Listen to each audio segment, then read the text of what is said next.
Ninth के history के second chapter socialism in Europe and Russian revolution में आपका स्वागत है।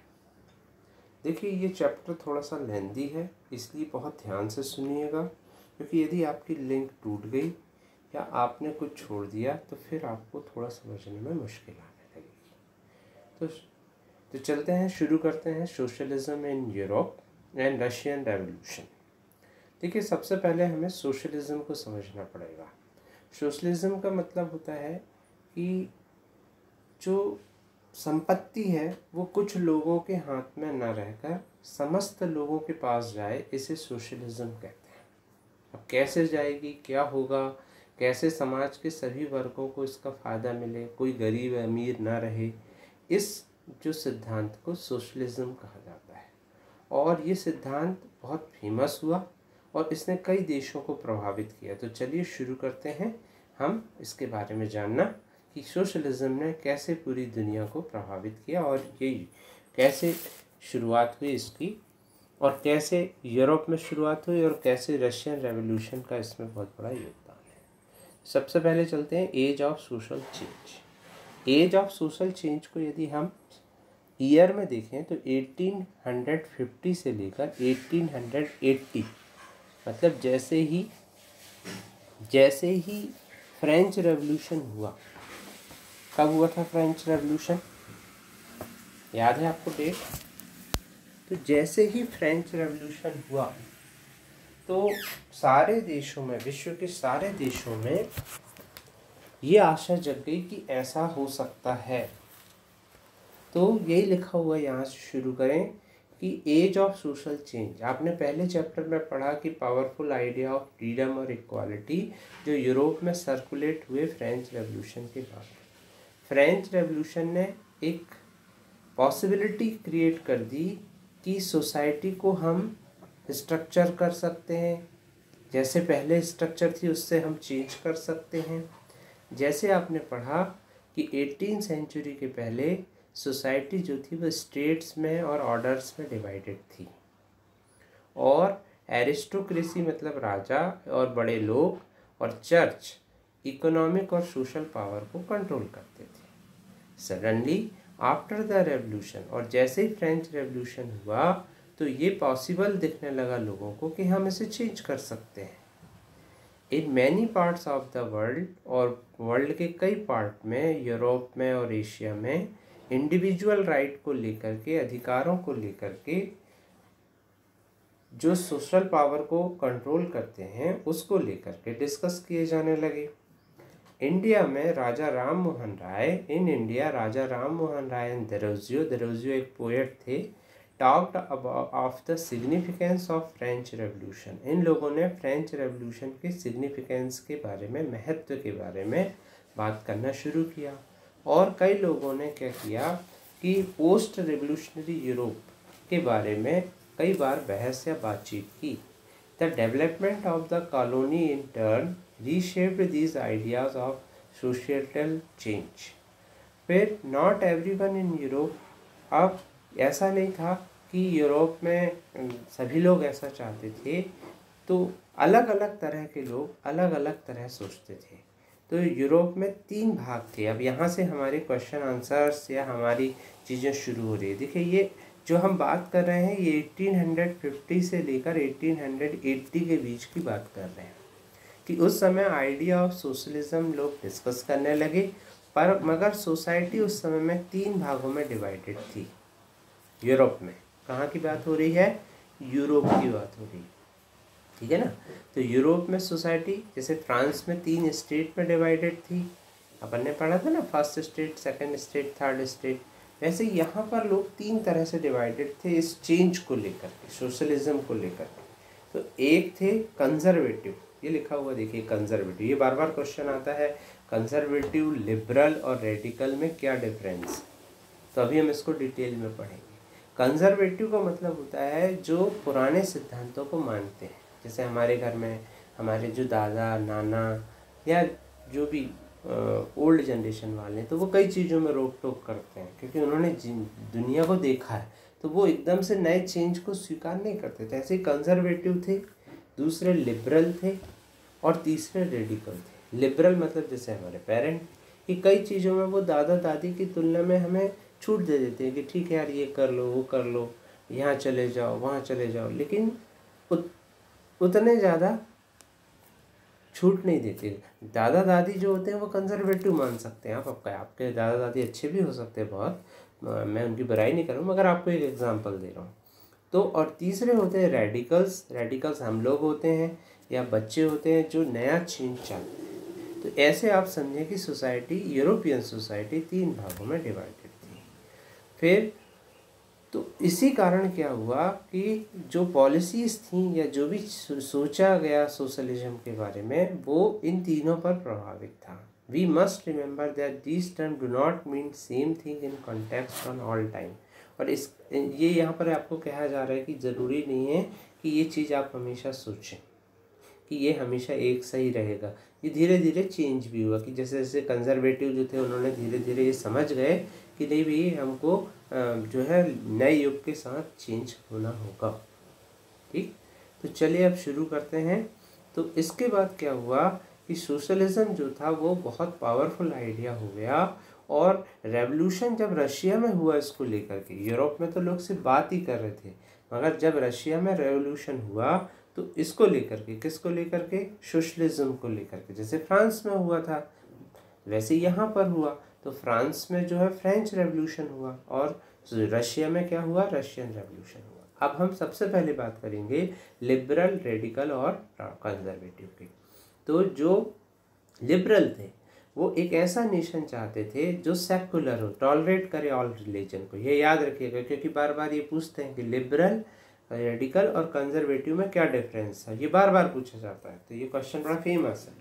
तो लिबरल एक ऐसा नेशन चाहते थे जो सारे रिलीजन को टॉलरेट करे, और हमें देखना था कि यूरोप स्टेट्स जो थे वो डिस्क्रिमिनेटेड किए जाते थे एक रीजन और दूसरे रीजन को लेकर के, वन रीजन और अदर।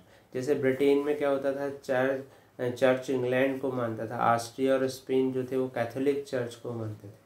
तो इसलिए वो कह रहे थे कि लिबरल चाह रहे थे कि सारे रिलीजन को मान्यता मिले।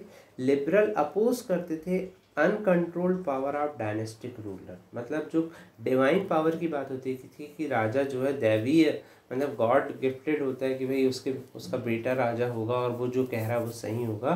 तो डिवाइन जो रूलर थे इसके वो अपोज में थे, ये दूसरी बात हो गई। तीसरी बात, वो इंडिविजुअल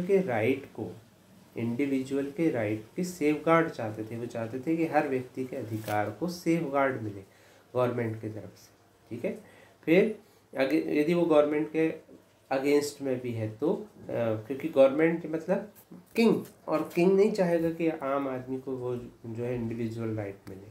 फिर उन्होंने रिप्रेजेंटेटिव इलेक्टिव पार्लियामेंट्री गवर्नमेंट की बात की। ठीक, और उन्होंने कहा कि laws interpreted by well trained judiciary, और ऐसे जुडिशरी होने चाहिए, ऐसी न्यायपालिका होना चाहिए जिसके जो लॉज होंगे वो क्या हो, बहुत अच्छे से लागू किए जाए, और जुडिशरी जो होगी वो रूलर से इंडिपेंडेंट होगी। देखिए वही सब बातें जो हमने फ्रेंच रेवोल्यूशन में पढ़ी थी, वही बातें हो रही, उनमें से कुछ नहीं। फिर लेकिन वो डेमोक्रेट नहीं थे। अब ये बात बार बार आपसे पूछी जाती है या एग्ज़ाम में पूछी जाती है कि डेमोक्रेट को क्यों नहीं थे कंजर्वेटिव लिबरल्स लोग, क्यों नहीं डेमोक्रेट थे। तो वो डेमोक्रेट इस बात पर नहीं थे कि वो यूनिवर्सल एडल्ट फ्रेंचाइज नहीं चाहते थे, कि मतलब सारे लोगों को वोट डालने का अधिकार मिले, वो ऐसा नहीं चाहते थे। वो चाहते थे कि जिनके पास प्रॉपर्टी हो उन्हीं को वोट देने का अधिकार मिले। बाकी सारे सिद्धांत इनके बड़े अच्छे थे, लेकिन इस बात को लेकर के ये लोग तैयार नहीं थे। ध्यान रखिएगा कि कौन की बात हो रही है, लिबरल की बात हो रही है। तो हम यूरोप के ऐसे लोगों की बात कर रहे हैं कि यूरोप में 3 प्रकार के लोग थे जो सोशलिज्म के बारे में अपने अपने विचार रखते थे। तो ये लोग इस तरह का विचार रखते थे। आया, लिबरल की बात समझ में आ गई। तो सब क्या क्या सीख लिया, ये सारे रिलीजन को टॉलरेट करना चाहते थे कि मतलब टॉलरेट हो, एक ऐसा नेशन हो जो सारे रिलीजन को टॉलरेट करे। ठीक, सेकंड लिखा है liberal also oppose uncontrolled power of dynastic ruler को ये अपोज करते थे कि जो भी डायनेस्टिक रूलर है या राजा है उसके अधिकार को अपोज करते थे। वो सेफगार्ड चाहते थे इंडिविजुअल्स के, अगेंस्ट गवर्नमेंट, वो उन्होंने एक इलेक्टेड पार्लियामेंट्री गवर्नमेंट की बात की, और उन्होंने इंडिपेंडेंट जुडिशरी की बात की, मगर वो डेमोक्रेट नहीं थे, वो यूनिवर्सल एडल्ट फ्रेंचाइज नहीं चाहते थे। यहाँ पे ये बात बार बार पूछी जाती है और इसको अपन को ध्यान रखना है। फिर आ जाइए कंट्रास्ट, रेडिकल की बात आ रही है। अब रेडिकल वांटेड अ नेशन जिसमें जो गवर्नमेंट बने वो majority of social countries population पे बने। अब ये चाहते थे कौन, रेडिकल्स की जो मेजॉरिटी जिसकी ज़्यादा उसकी गवर्नमेंट बनना चाहिए। देखिए इनके बाद इनकी चीज़ें सुनिए। कई लोगों ने वुमेन सफ्रेगेट मूवमेंट, मतलब औरतों को अधिकार मिले वोट डालने का, इसका उन लोगों ने, किन की बात हो रही है, रेडिकल की बात हो रही है। और इन्होंने क्या किया, जो लिबरल चाहते थे कि प्रिविलेज मिले ग्रेट लैंड ओनर के और वेल्दी फैक्ट्री ओनर को, तो उसका इन्होंने विरोध किया। ठीक, तो ये देखिए ये दोनों में डिफरेंस। और वे प्राइवेट प्रॉपर्टी के अगेंस्ट नहीं थे, मगर वो ये नहीं चाहते थे कि प्राइवेट प्रॉपर्टी कुछ लोगों के हाथ में रहे। अब थोड़ी थोड़ी बातें देखिए इनकी मिलती जुलती भी हैं, किनकी, रेडिकल्स की, ठीक है ना। तो ये अपोज कर रहे थे प्रिविलेज जो मिलते थे, प्रिविलेज मैंने होता है विशेष सुविधाएं वेल्दी फैक्ट्री ओनर्स को और ग्रेट लैंड ओनर्स को, और वो प्राइवेट प्रॉपर्टी के अगेंस्ट नहीं थे, परंतु वो ये नहीं चाहते थे, but they dislike concentration of property in the hand of few. फिर कंजर्वेटिव जो थे, अब ये पुरातनपंथी कंजर्वेटिव वाली बात हो गई थी। कंजर्वेटिव मतलब जो रूढ़िवादी लेकर के चलते, जैसे मैंने आपको बताया दादा दादी, ठीक है। रेडिकल्स अपन अपने आप को मतलब बच्चों को मान लें, और लिबरल पेरेंट्स को मान लें, ऐसा समझ कर आप चले। तो कंजर्वेटिव जो थे वो लिबरल के भी और रेडिकल के भी अपोज में चल रहे थे। आफ्टर फ्रेंच रेवोल्यूशन कुछ जो कंजर्वेटिव थे उन्होंने अपना माइंड बना लिया था कि हाँ भाई चेंज आएंगे, और 18th सेंचुरी में conservative had been generally oppose to idea of change. परंतु 18th सेंचुरी के शुरुआत में वो लोग अपोज में थे, लेकिन जैसे जैसे 19th सेंचुरी की तरफ आए तो उन लोगों ने क्या किया, चेंज को स्वीकार करना शुरू कर दिया। तो इस प्रकार से सोशल और पॉलिटिकल टर्माइल का मतलब होता है कि जो उथल पुथल थी वो जो फ्रेंच रेवोल्यूशन के बाद समाज में आई थी, तो उसमें 3 तरह के विचार थे। ये तीनों विचार आपसे पूछे जाते हैं, ये एग्ज़ाम में बहुत इंपॉर्टेंट पॉइंट है। कहीं कोई गाइड पे मत जाइए, आप NCERT की बुक से पढ़िए, कोई चीज़ पे मत जाइए। आगे बढ़ रहे हैं तो समझ में आया। ये हम बात कर रहे हैं, सन याद रखिएगा 1850 से लेकर 1880 के बीच की बात चल रही है अभी। अब क्या हुआ, industrial society and social change.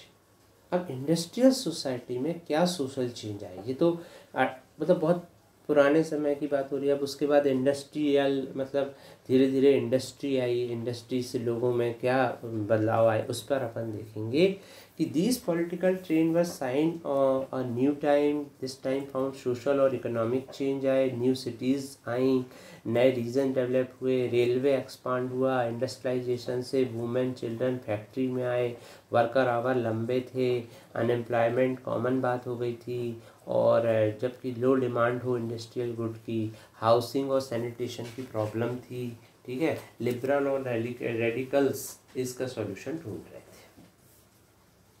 ये इंडस्ट्रियल सोसाइटी की शुरुआत हो गई। यदि आपसे क्वेश्चन पूछा जाता है कि इंडस्ट्रियल सोसाइटी से सोसाइटी में क्या, इंडस्ट्रियलाइजेशन से सोसाइटी में क्या चेंज आए, तो आप ये सब लिखेंगे जो अपन ने अभी पढ़ा कि वो वुमेन फैक्ट्री में आए, वर्किंग आवर लॉन्ग हो गए, वेजेस जो है गई वो कम थी, अनएम्प्लॉयमेंट कॉमन थी, खासकर उस समय में कॉमन थी जब लो डिमांड होती थी इंडस्ट्रियल गुड्स की, और हाउसिंग और सैनिटेशन की प्रॉब्लम थी ऑलमोस्ट। और ये न्यू वर्ड बीच में दिया, सफ्रेगेट मूवमेंट मतलब जिसमें महिलाओं को अधिकार दिया जाता है, उसकी बात हो रही। ये बीच बीच में न्यू वर्ड आएंगे और सोर्स आएंगे, तो आपसे रिक्वेस्ट है कि सोर्स और न्यू वर्ड और एक्टिविटी आपको स्टडी करना है। मैं अपनी कहानी को जारी रखूँगा ताकि आपको पूरा सोशलिज्म अच्छे से समझ में आए। काफ़ी बड़ा चैप्टर है, थोड़ा टाइम लेगा, लेकिन आपको एक एक पॉइंट क्लियर करने का मेरा इरादा है। तो आगे बढ़ रहे हैं। Almost all industry were property of individual. अब उस समय में जितनी इंडस्ट्रीज थी वो सब इंडिविजुअल की प्रॉपर्टी थी। इंडिविजुअल मतलब एक व्यक्तियों के हाथ। लिबरल, अब यहाँ देखिएगा इनके जो सिद्धांत अपन ने पढ़े ना, लिबरल और radical, themselves were often property owner and employer। Liberal और रेडिकल ही लोग जो थे वही प्रॉपर्टी के ओनर और एम्प्लॉयर थे, मतलब वही रोजगार देते थे। अपनी वेल्थ को बनाने के बाद इंडस्ट्रियलाइजेशन से उन्होंने कहा कि एक ऐसा काम होना चाहिए कि benefit would be achieved if the workforce in the economy was healthy. यदि उन्होंने कहा कि यहाँ के जो कामगार हैं, वर्कफोर्स है, यदि वो हेल्दी रहेगा और सिटीजन यदि एजुकेटेड रहेंगे तो हम सोसाइटी को बहुत अच्छे से क्या करेंगे, सुधार देंगे। कौन सोच रहा है? लिबरल और रेडिकल, जिन्होंने पैसा कमा लिया है। Oppose to privilege of old aristocracy had by birth. अब ये लोग जो एरिस्टोक्रेट लोग थे उनके अपोज में थे। एरिस्टोक्रेट मतलब होता है जो बड़े बड़े धनाढ़ लोग थे, इनके अलावा भी ये वो लोग थे जो इंडस्ट्री से पैसा कमा रहे थे। तो इनके अलावा कुछ एरिस्टोक्रेट थे जो राजा के आगे पीछे घूमते थे और वो उनकी प्रिविलेज, ये उनके अगेंस्ट में थे। They firmly believe the value of individual effort, labour and enterprise. ये लोग रेडिकल और लिबरल ये इंडिविजुअल एफर्ट की, लेबर की और एंटरप्राइज की बहुत कदर करते थे।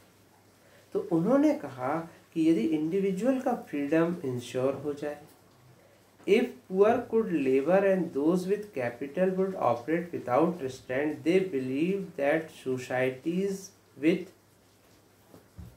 Would develop. उन्होंने कहा कि यदि पुअर लोगों को भी यदि जो प्रॉफिट हो रहा है उसमें शामिल किया जाए तो सोसाइटीज जो होंगी बहुत अच्छी डेवलप होंगी। Many working women and man wanted changes in the world, rallied about liberal and radical group and parties in the early 19th century. देखिए अर्ली 19th सेंचुरी की बात हो रही है, मतलब वही 1850 से 1880 के बीच में बात हो रही है। ठीक, ये लोग ऐसा सोच रहे हैं। सम नेशनलिस्ट, लिबरल, रेडिकल, अब देखिए सब आ गए, वांटेड रेवोल्यूशंस, ये चाहते थे कि क्रांति हो, और to put an end to the kind of government established in Europe 1815। 1815 में जो यूरोप में जो मतलब गवर्नमेंट बनी है, ये चाहते थे वो गिर जाए, वो खत्म हो जाए जिस तरह की गवर्नमेंट है। इन फ्रांस, इटली, जर्मनी और रशिया, ध्यान रखिएगा, फ्रांस तो पहले था ही, Italy, Germany, Russia, they became revolutionaries. कौन बिकेम रेवोल्यूशनरीज? लिबरल, रेडिकल और nationalist. And overthrew existing monarch, जो वहाँ के राजा थे, मोनार्क माने राजा होता, उनको निकाल ओवरथ्रू कर दिया। उन्होंने रेवोल्यूशन की बात की और ऐसे नेशन की बात की जहाँ पर सभी लोगों को इक्वल राइट मिले। 1850 के बाद गिउसेppe मैज़नी, जो कि इटालियन का नेशनलिस्ट था, उसने ये काम इटली में करके दिखाया। समझ में आ रहा है क्या पढ़ रहे हैं हम? Russian revolution. अभी हम कहाँ हैं? अभी हम बात कर रहे थे कि तीन तरह के लिबरल, रेडिकल और कंजर्वेटिव, तीन तरह के लोग थे। कंजर्वेटिव की बात अब बंद हो गई, अब बात हो रही है लिबरल और रेडिकल की। इन लोगों के पास पूरा इकोनॉमी था, इंडस्ट्री से पैसा कमाते थे, सोचते थे गरीबों के बारे में। ये एक ऐसे नेशन की कल्पना करते थे जहाँ पर सभी लोगों को अधिकार मिले, प्रॉफिट में गरीबों का हिस्सा। क्लियर? इंडस्ट्रियल सोसाइटी से सोसाइटी में क्या चेंज आई, ये हमने पढ़ लिया। इतना समझ में आया? अब हमारे coming of socialism in Europe. Europe में कैसे सोशलिज्म आया, आपको समझ में आया? ये इतनी बातें समझ में आ रही। यूरोप की बात चले, अभी रशिया में नहीं कूदें। Perhaps one of the most far-reaching vision of how society should be structured was socialism। अब जो सबसे far-reaching vision था, far-reaching मतलब दूरदर्शिता वाला, वो था socialism. By the mid-19th century in Europe, socialism was a well-known body of ideas that attracted widespread attention। अब ये सोशलिज्म क्या था, ये देखिए आप, इसके बारे में बताया socialist were against private property. यदि आपसे क्वेश्चन पूछा जाता है कि सोशलिज्म के क्या सिद्धांत थे, तो ये सिद्धांत हम पढ़ रहे हैं। इसके पहले हमने पढ़ा, आप ध्यान से रखिएगा, अब यहाँ पर क्वेश्चन इंपॉर्टेंट आ गया। Socialist were against private property, वो उसे root of all social ills कहते थे। Individual own the property that give employment but the properties were concentrated only with personal gain and not with welfare of those who made the property productive। ये कहते थे कि जो लोग property को productive बना रहे हैं, जो वर्कर लोग, उनको तो कुछ मिल ही नहीं रहा। तो if a society as a whole rather than single individual control property, अब इसको समझिएगा, वो चाहते थे कि एक आदमी प्रॉपर्टी को कंट्रोल ना करे, बाकी सारे लोग की एक कमेटी बनाई जाए और वो प्रॉपर्टी को कंट्रोल करे। Society clear, more attention would be paid to collective social interest, कि सभी लोगों को समान उसमें फ़ायदा मिले। जैसे आज जो बोनस मिलता है, आप सुनते होंगे बोनस मिल रहा है दीपावली के समय में, तो वो बोनस यही सोशलिज्म की देन है कि उसमें कंपनी ये मानती है, जैसे आपने देखा गुजरात में एक कोई हीरा व्यापारी है, नाम भूल गया मैं, सूरत में, वो अपने एम्प्लॉयज़ को एक एक कार गिफ्ट करते हैं। कैसा कौन करता है? तो ये सोशलिज्म है कि जो प्रॉफिट हुआ वो उन्हें अपने अकेले तक सीमित नहीं रखा, उन्हें सबको बांट दिया। तो ये चीज़ होना चाहिए। Socialist wanted this change and campaign for it.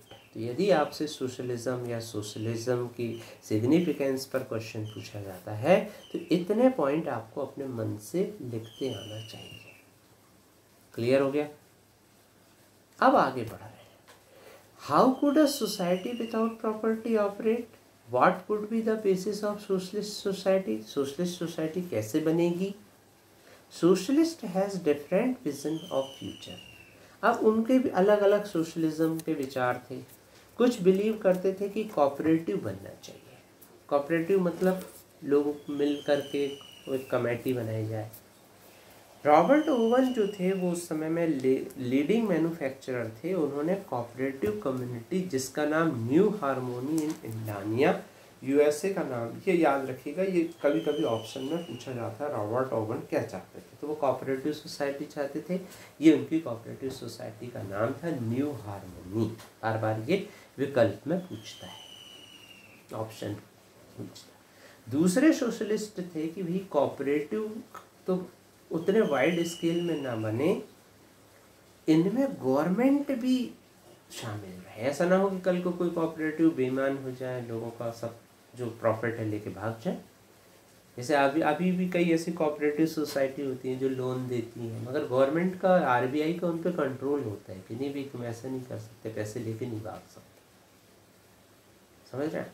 तो they demanded that government encourage cooperative. In France for instance Louis Blanc जो थे वो चाहते थे कि गवर्नमेंट इनकरेज करे कोऑपरेटिव्स को, और कैपिटलिस्ट मतलब होता है जो धनाढ्य वर्ग थे, कैपिटलिस्ट जो थे, जो मतलब किसी एक व्यक्ति के पास जो पैसा हो उसको वो रिप्लेस कर दे। These cooperative were to association of people who produce goods together, और इन कोऑपरेटिव में उन लोगों को शामिल किया जाए जो प्रोड्यूस करते हैं, मतलब वर्कर को, और फिर उस प्रॉफिट को डिवाइड कर दिया जाए वर्क के हिसाब से मेंबर के बीच।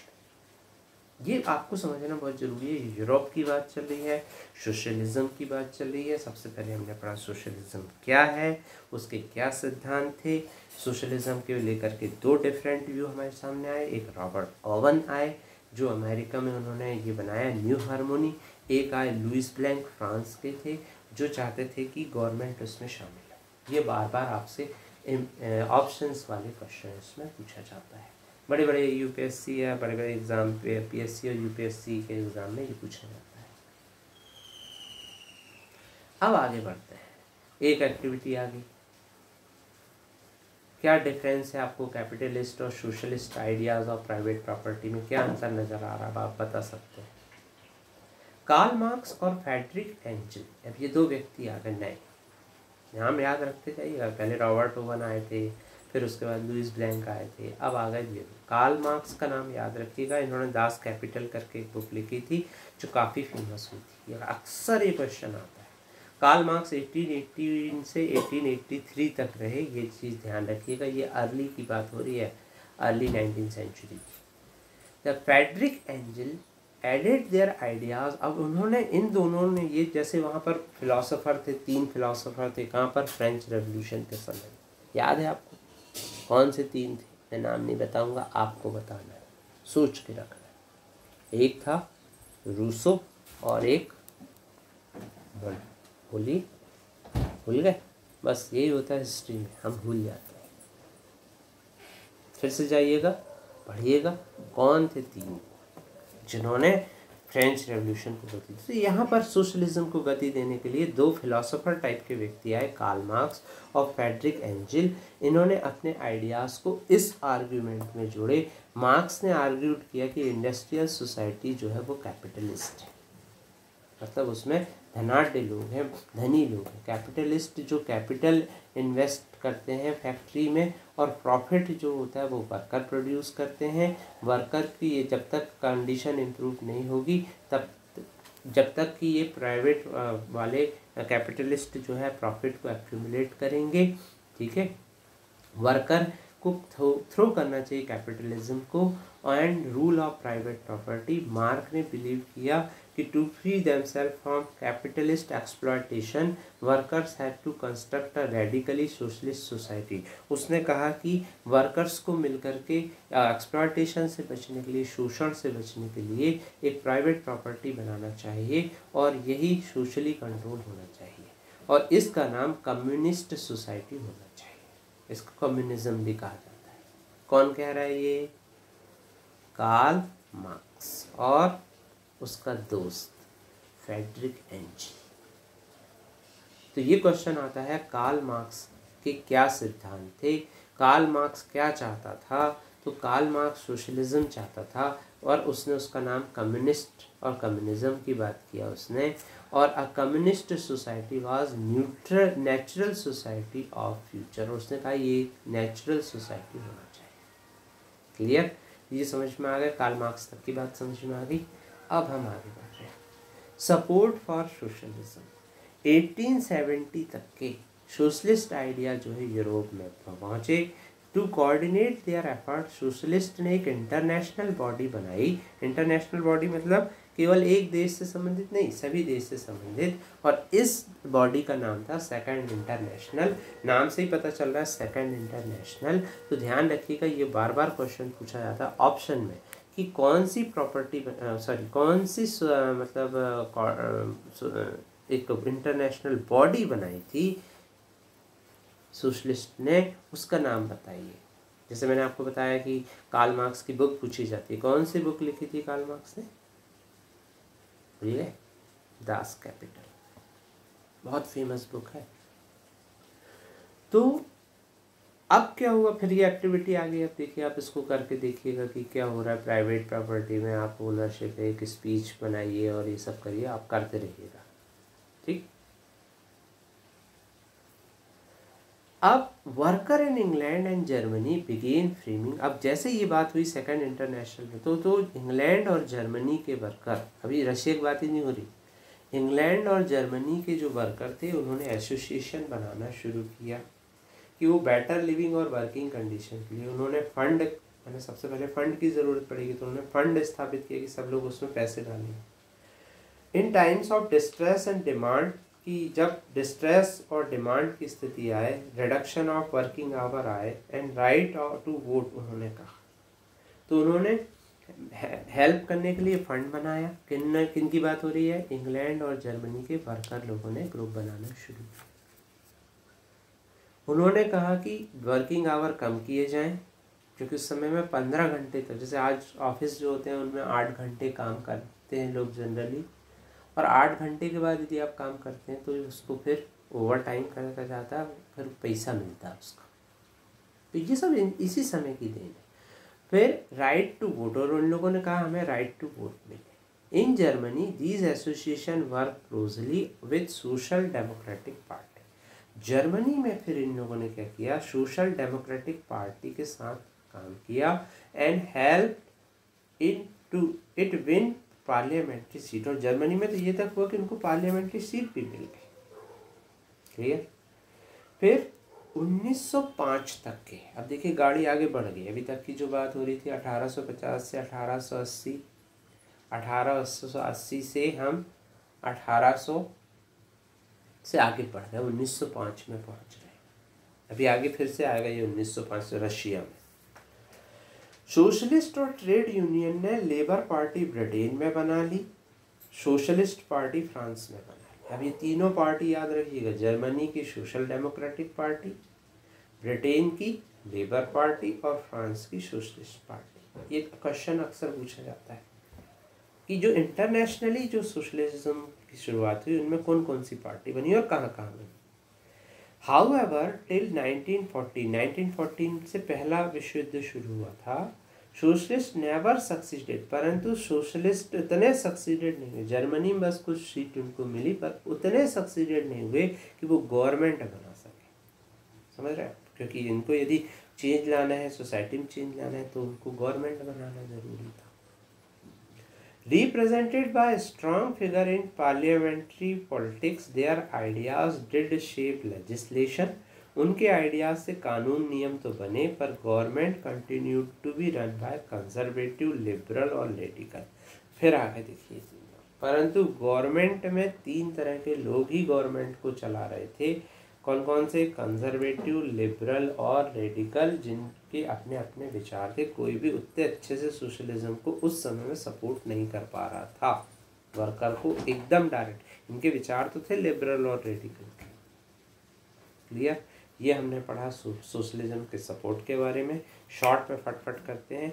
एक इंटरनेशनल बॉडी बनी जिसका नाम सेकेंड इंटरनेशनल था। वर्कर्स ने क्या किया, आपस में मिल करके एक यूनियन बनाने का काम शुरू किया। 3 जगह की यूनियन की बात हुई। पहली बात हुई पार्टी बनाने की, जर्मनी में बनी सोशल डेमोक्रेटिक पार्टी, ब्रिटेन में बनी लेबर पार्टी और फ्रांस में सिर्फ सोशलिस्ट पार्टी बनी। ध्यान रखिएगा, ये नाम बिल्कुल एक से लगेंगे आपको। बढ़ते हैं आगे। अब आगे बढ़ते हैं रशियन रेवोल्यूशन। तो ये यूरोप की बात चल रही थी अभी तक। अब हम आए कि रशियन रेवोल्यूशन क्या है, क्या हुआ रशिया में ऐसा। तो in one of the least industrialised of European state this situation was reverse. Socialist took over government in Russia through October revolution in 1970। और जो लीस्ट इंडस्ट्रियलाइजेशन यूरोपिक कॉन्टिनेंट की बात हो रही है, उसका सबसे लीस्ट जो मतलब जिसमें बहुत कम इंडस्ट्रीज थी, रशिया में उस समय में केवल 15% इंडस्ट्रीज थी, 85% लोग किसान थे। तो जो लीस्ट इंडस्ट्रियलाइजेशन यूरोप का स्टेट था, जिसमें सिचुएशन रिवर्स हो गई। सोशलिस्ट ने गवर्नमेंट को लिया रशिया की अक्टूबर रेवोल्यूशन से, और फरवरी 1917 में उनकी जो है गवर्नमेंट मोनार्की का फाल हो गया। मतलब जो राजा था उसको इस्तीफा देना पड़ा। और इन दोनों इवेंट को मिलाकर रशियन रेवोल्यूशन कहा जाता है। तो अब आपसे यदि क्वेश्चन पूछा जाए कि रशियन रेवोल्यूशन को शॉर्ट में लिखिए, तो रशियन रेवोल्यूशन में 2 घटनाएं, एक फरवरी रेवोल्यूशन और एक अक्टूबर रेवोल्यूशन। पहले फरवरी रेवोल्यूशन हुआ था जिसमें राजा को इस्तीफा देना पड़ा था, और फिर हुआ था अक्टूबर रेवोल्यूशन जिससे वहाँ पर सोशलिज्म को लेकर के चेंजेस आए थे। इन दोनों को मिला करके रशियन रेवोल्यूशन कहा जाता है। तो यदि आपसे पूछा जाए कि रशियन रेवोल्यूशन क्या है, तो रशियन रेवोल्यूशन में ये हुआ कि रशिया एक यूरोप कॉन्टिनेंट में रशिया एक ऐसी जगह थी जो लीस्ट इंडस्ट्रियलाइज थी। मतलब वहाँ पर केवल 15% इंडस्ट्रियलाइजेशन था। इसके बावजूद वहाँ के वर्कर और पीजेंट ने मिलकर वहाँ का तख्ता पलट कर दिया। इसलिए पूरी दुनिया रशियन रेवोल्यूशन को बहुत आसानी से देखने लगी। How did this come about? क्या कंडीशन थी रशिया की कि इतना बड़ा रेवोल्यूशन हुआ? चलिए अब इन क्वेश्चंस को जानने के लिए हम रेवोल्यूशन से कुछ समय पहले की हिस्ट्री जानते हैं। तो अब हम हिस्ट्री जान रहे हैं रशियन एम्पायर इन 1914। 1914 को लेकर के चल रहे हैं क्योंकि रशियन रेवोल्यूशन 1917 में हुआ था। 1914 जार निकोलस सेकंड, जैसे वहाँ पर अपना फ्रेंच में था बोर्बन फैमिली का कौन, लुइस 14, वैसे यहाँ जार निकोलस सेकंड थे रशिया के राजा। इनको जार कहा जाता था, ध्यान रखिएगा ये वर्ड आता है। Besides the territory around Moscow, उस समय रशिया में काफ़ी बड़ा एम्पायर था, उसमें Finland, Latvia, Lithuania, Estonia, Poland का पार्ट, यूक्रेन और बेलारूस, ये सब उसमें आते थे, ध्यान रखिएगा। यह एक पैसिफिक और comprise today central Asian state as well as Georgia, Armenia, Azerbaijan, ये सब इतने सारे जो एरिया थे ये सब रशिया के अंडर में आते थे। तो यहाँ से क्वेश्चन शुरू होता है भैया रशिया कितना बड़ा था, तो ये सब नाम आपको पता होना चाहिए। किसका राज्य था, निकोलस सेकंड का। बार बार ये विकल्प में आता, ऑप्शन में आता है। पढ़ रहे हैं, रशिया की कहानी सुनी शुरू हो गई। हाँ, मेजॉरिटी रिलीजन वहाँ पर रशियन ऑर्थोडॉक्स क्रिश्चियनिटी, ये वर्ड ध्यान रखिएगा, ये भी ऑप्शन में पूछा जाता है। कौन सा धर्म था जिसके which had grown out of orthodox church but empire, उस समय में कैथोलिक भी थे वहाँ पर, प्रोटेस्टेंट भी थे, पर जो मेजर रिलीजन था वो कौन सा था, रशियन ऑर्थोडॉक्स क्रिश्चियनिटी। याद रखिएगा इसका नाम। प्रोटेस्टेंट थे, मुस्लिम थे और बुद्धिस्ट थे। ठीक, अब आ जाइए मैप की स्टडी करते हैं तो और अच्छे से समझ में आ गए। देखिए ये रशियन एम्पायर है, इस जितने आपको ग्रीन दिख रहे हैं ये सब एलाइड पावर कहलाते थे, क्योंकि जब विश्व युद्ध हुआ तो विश्व युद्ध शुरू हुआ था जर्मनी और ऑस्ट्रिया से। ये सेंट्रल पावर देख बीच में है तो इनको सेंट्रल पावर कहते थे। इसमें बीच में आगे चल के कुछ ऐसे भी नेशन थे जो बाद में ज्वाइन हुए सेंट्रल पावर में, उनको इससे दिखाया गया पर्पल कलर से, लिखा हुआ देखिए मैप के नीचे कौन कौन से जुड़े थे, इसलिए इसको विश्व युद्ध कहा जाता है। पहले यहाँ से शुरू हुआ ऑस्ट्रिया जर्मनी से और फिर धीरे धीरे तो सेंट्रल पावर और एलाइड पावर के बीच में, एलाइड पावर में कौन कौन आ रहे हैं देखिए आप खुद ही ढूंढिए। एक रशिया दिख रहा है हरा कलर का, और यूनाइटेड किंगडम ब्रिटेन को कहते हैं, और फ्रांस दिख रहा है आपको। ये जो थे ये सेंट्रल पावर कहलाते थे, सॉरी एलाइड पावर कहलाते थे। कौन कौन से, रशियन, ब्रिटेन और फ्रांस। सेंटर पावर जो सेंटर में दिख रहा है, कौन दिख रहा है सेंटर में, जर्मनी और ऑस्ट्रिया, हंगरी, और इनके साथ बीच में फिर आगे टर्की अर्की भी आ जाएंगे। ये क्वेश्चन अक्सर पूछा जाता है, प्लीज़ अच्छे से यहाँ फुल कंसंट्रेशन से सुन लीजिए कि रसिया किसके साथ था, एलाइड पावर के साथ। एलाइड पावर कौन थे, फ्रांस और ब्रिटेन, बार बार पूछा जाता है। क्लियर। तो अब आगे इकोनॉमी एंड सोसाइटी। तो अभी बात हो रही थी कि भैया रशिया का एम्पायर कैसा था 1914 में, समझ में आ गया कौन सा रिलीजन था, कैथोलिक, प्रोटेस्टेंट ये रिलीजन थे, मुस्लिम और बुद्धिस्ट भी वहाँ पर थे। ये ऊपर लिखा हुआ है देखिए, इसको इग्नोर मत करिएगा, ये कई बार क्वेश्चन आता है कौन कौन से धर्म थे।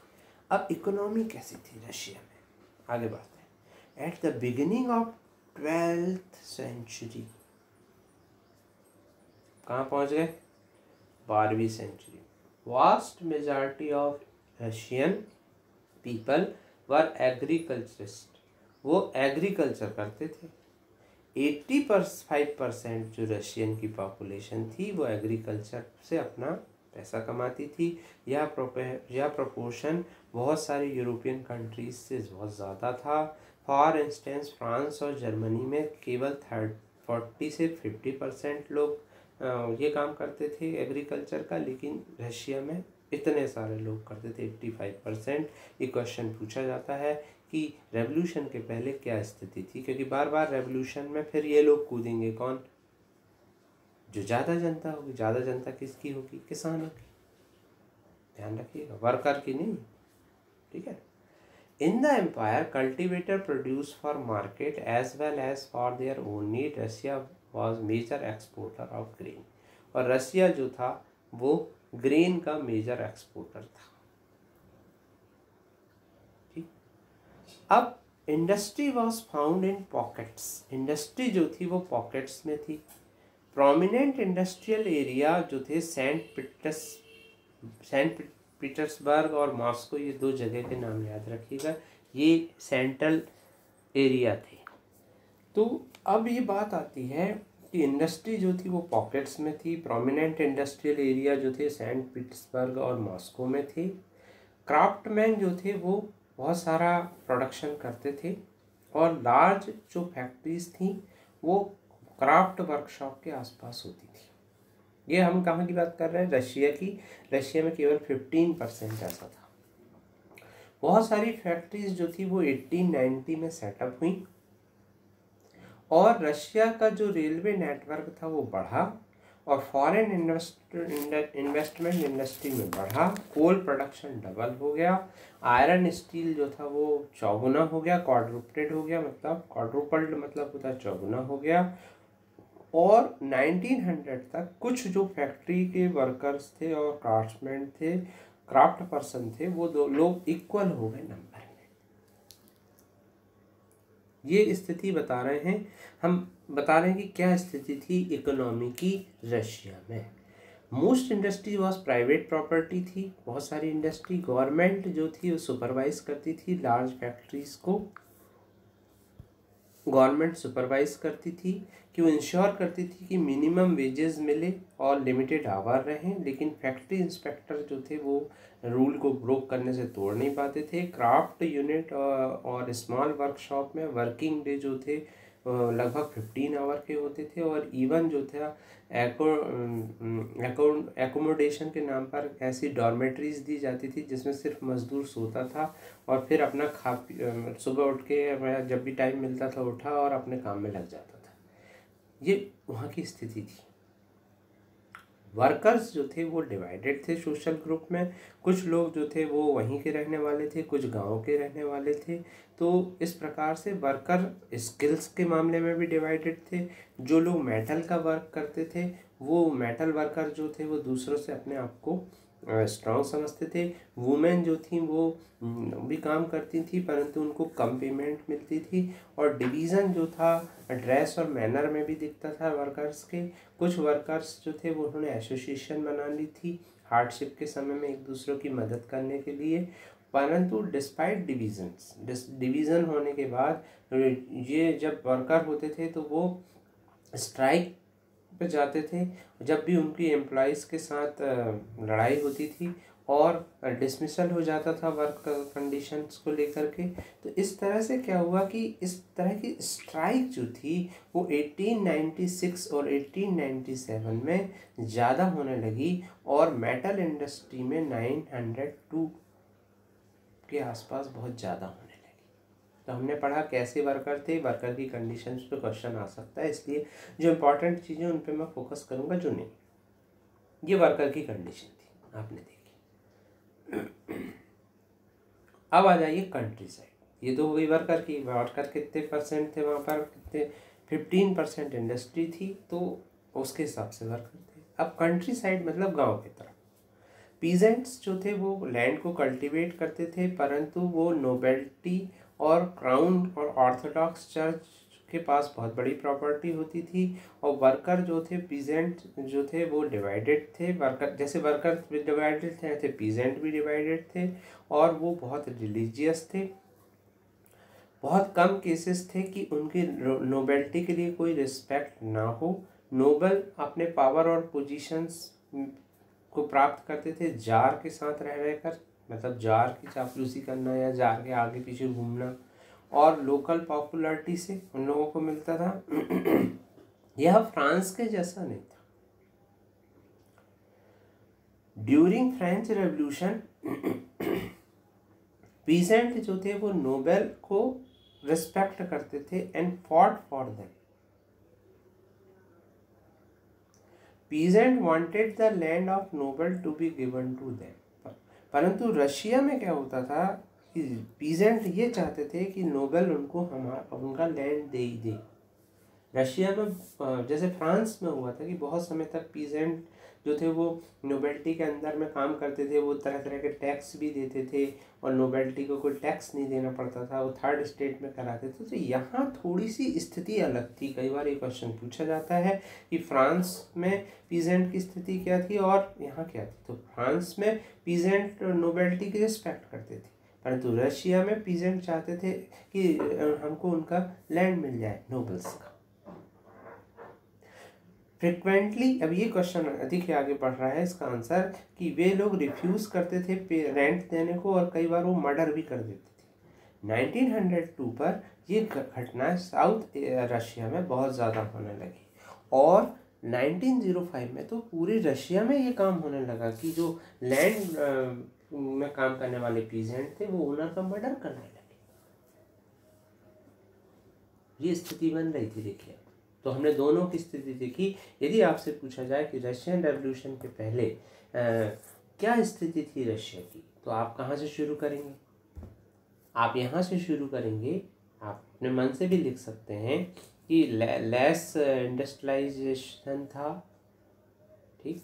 फ्रांस और जर्मनी की तुलना में वहाँ पर 85% जो था वो एग्रीकल्चर पर डिपेंड था, जबकि फ्रांस और उसमें 40 और 50% था। इंडस्ट्री जो थी वो बड़े बड़े एरिस्टोक्रेट्स के पॉकेट में थी।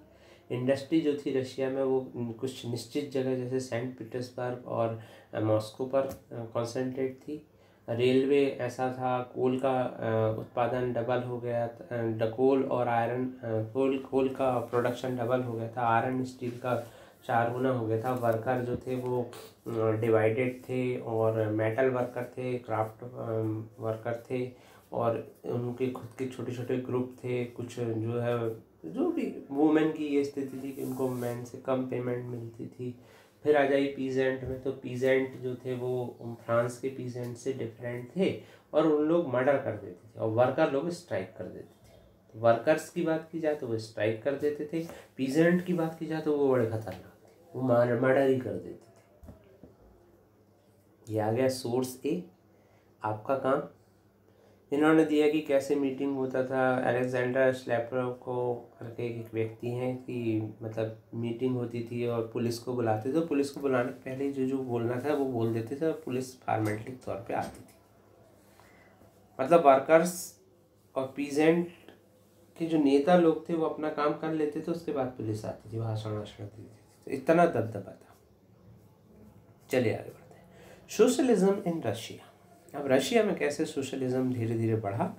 ऑल पॉलिटिकल पार्टी रशिया की में जितनी भी पॉलिटिकल राजनीतिक पार्टी थी, क्योंकि जार का शासन था, तो सभी पार्टियां इलीगल थी।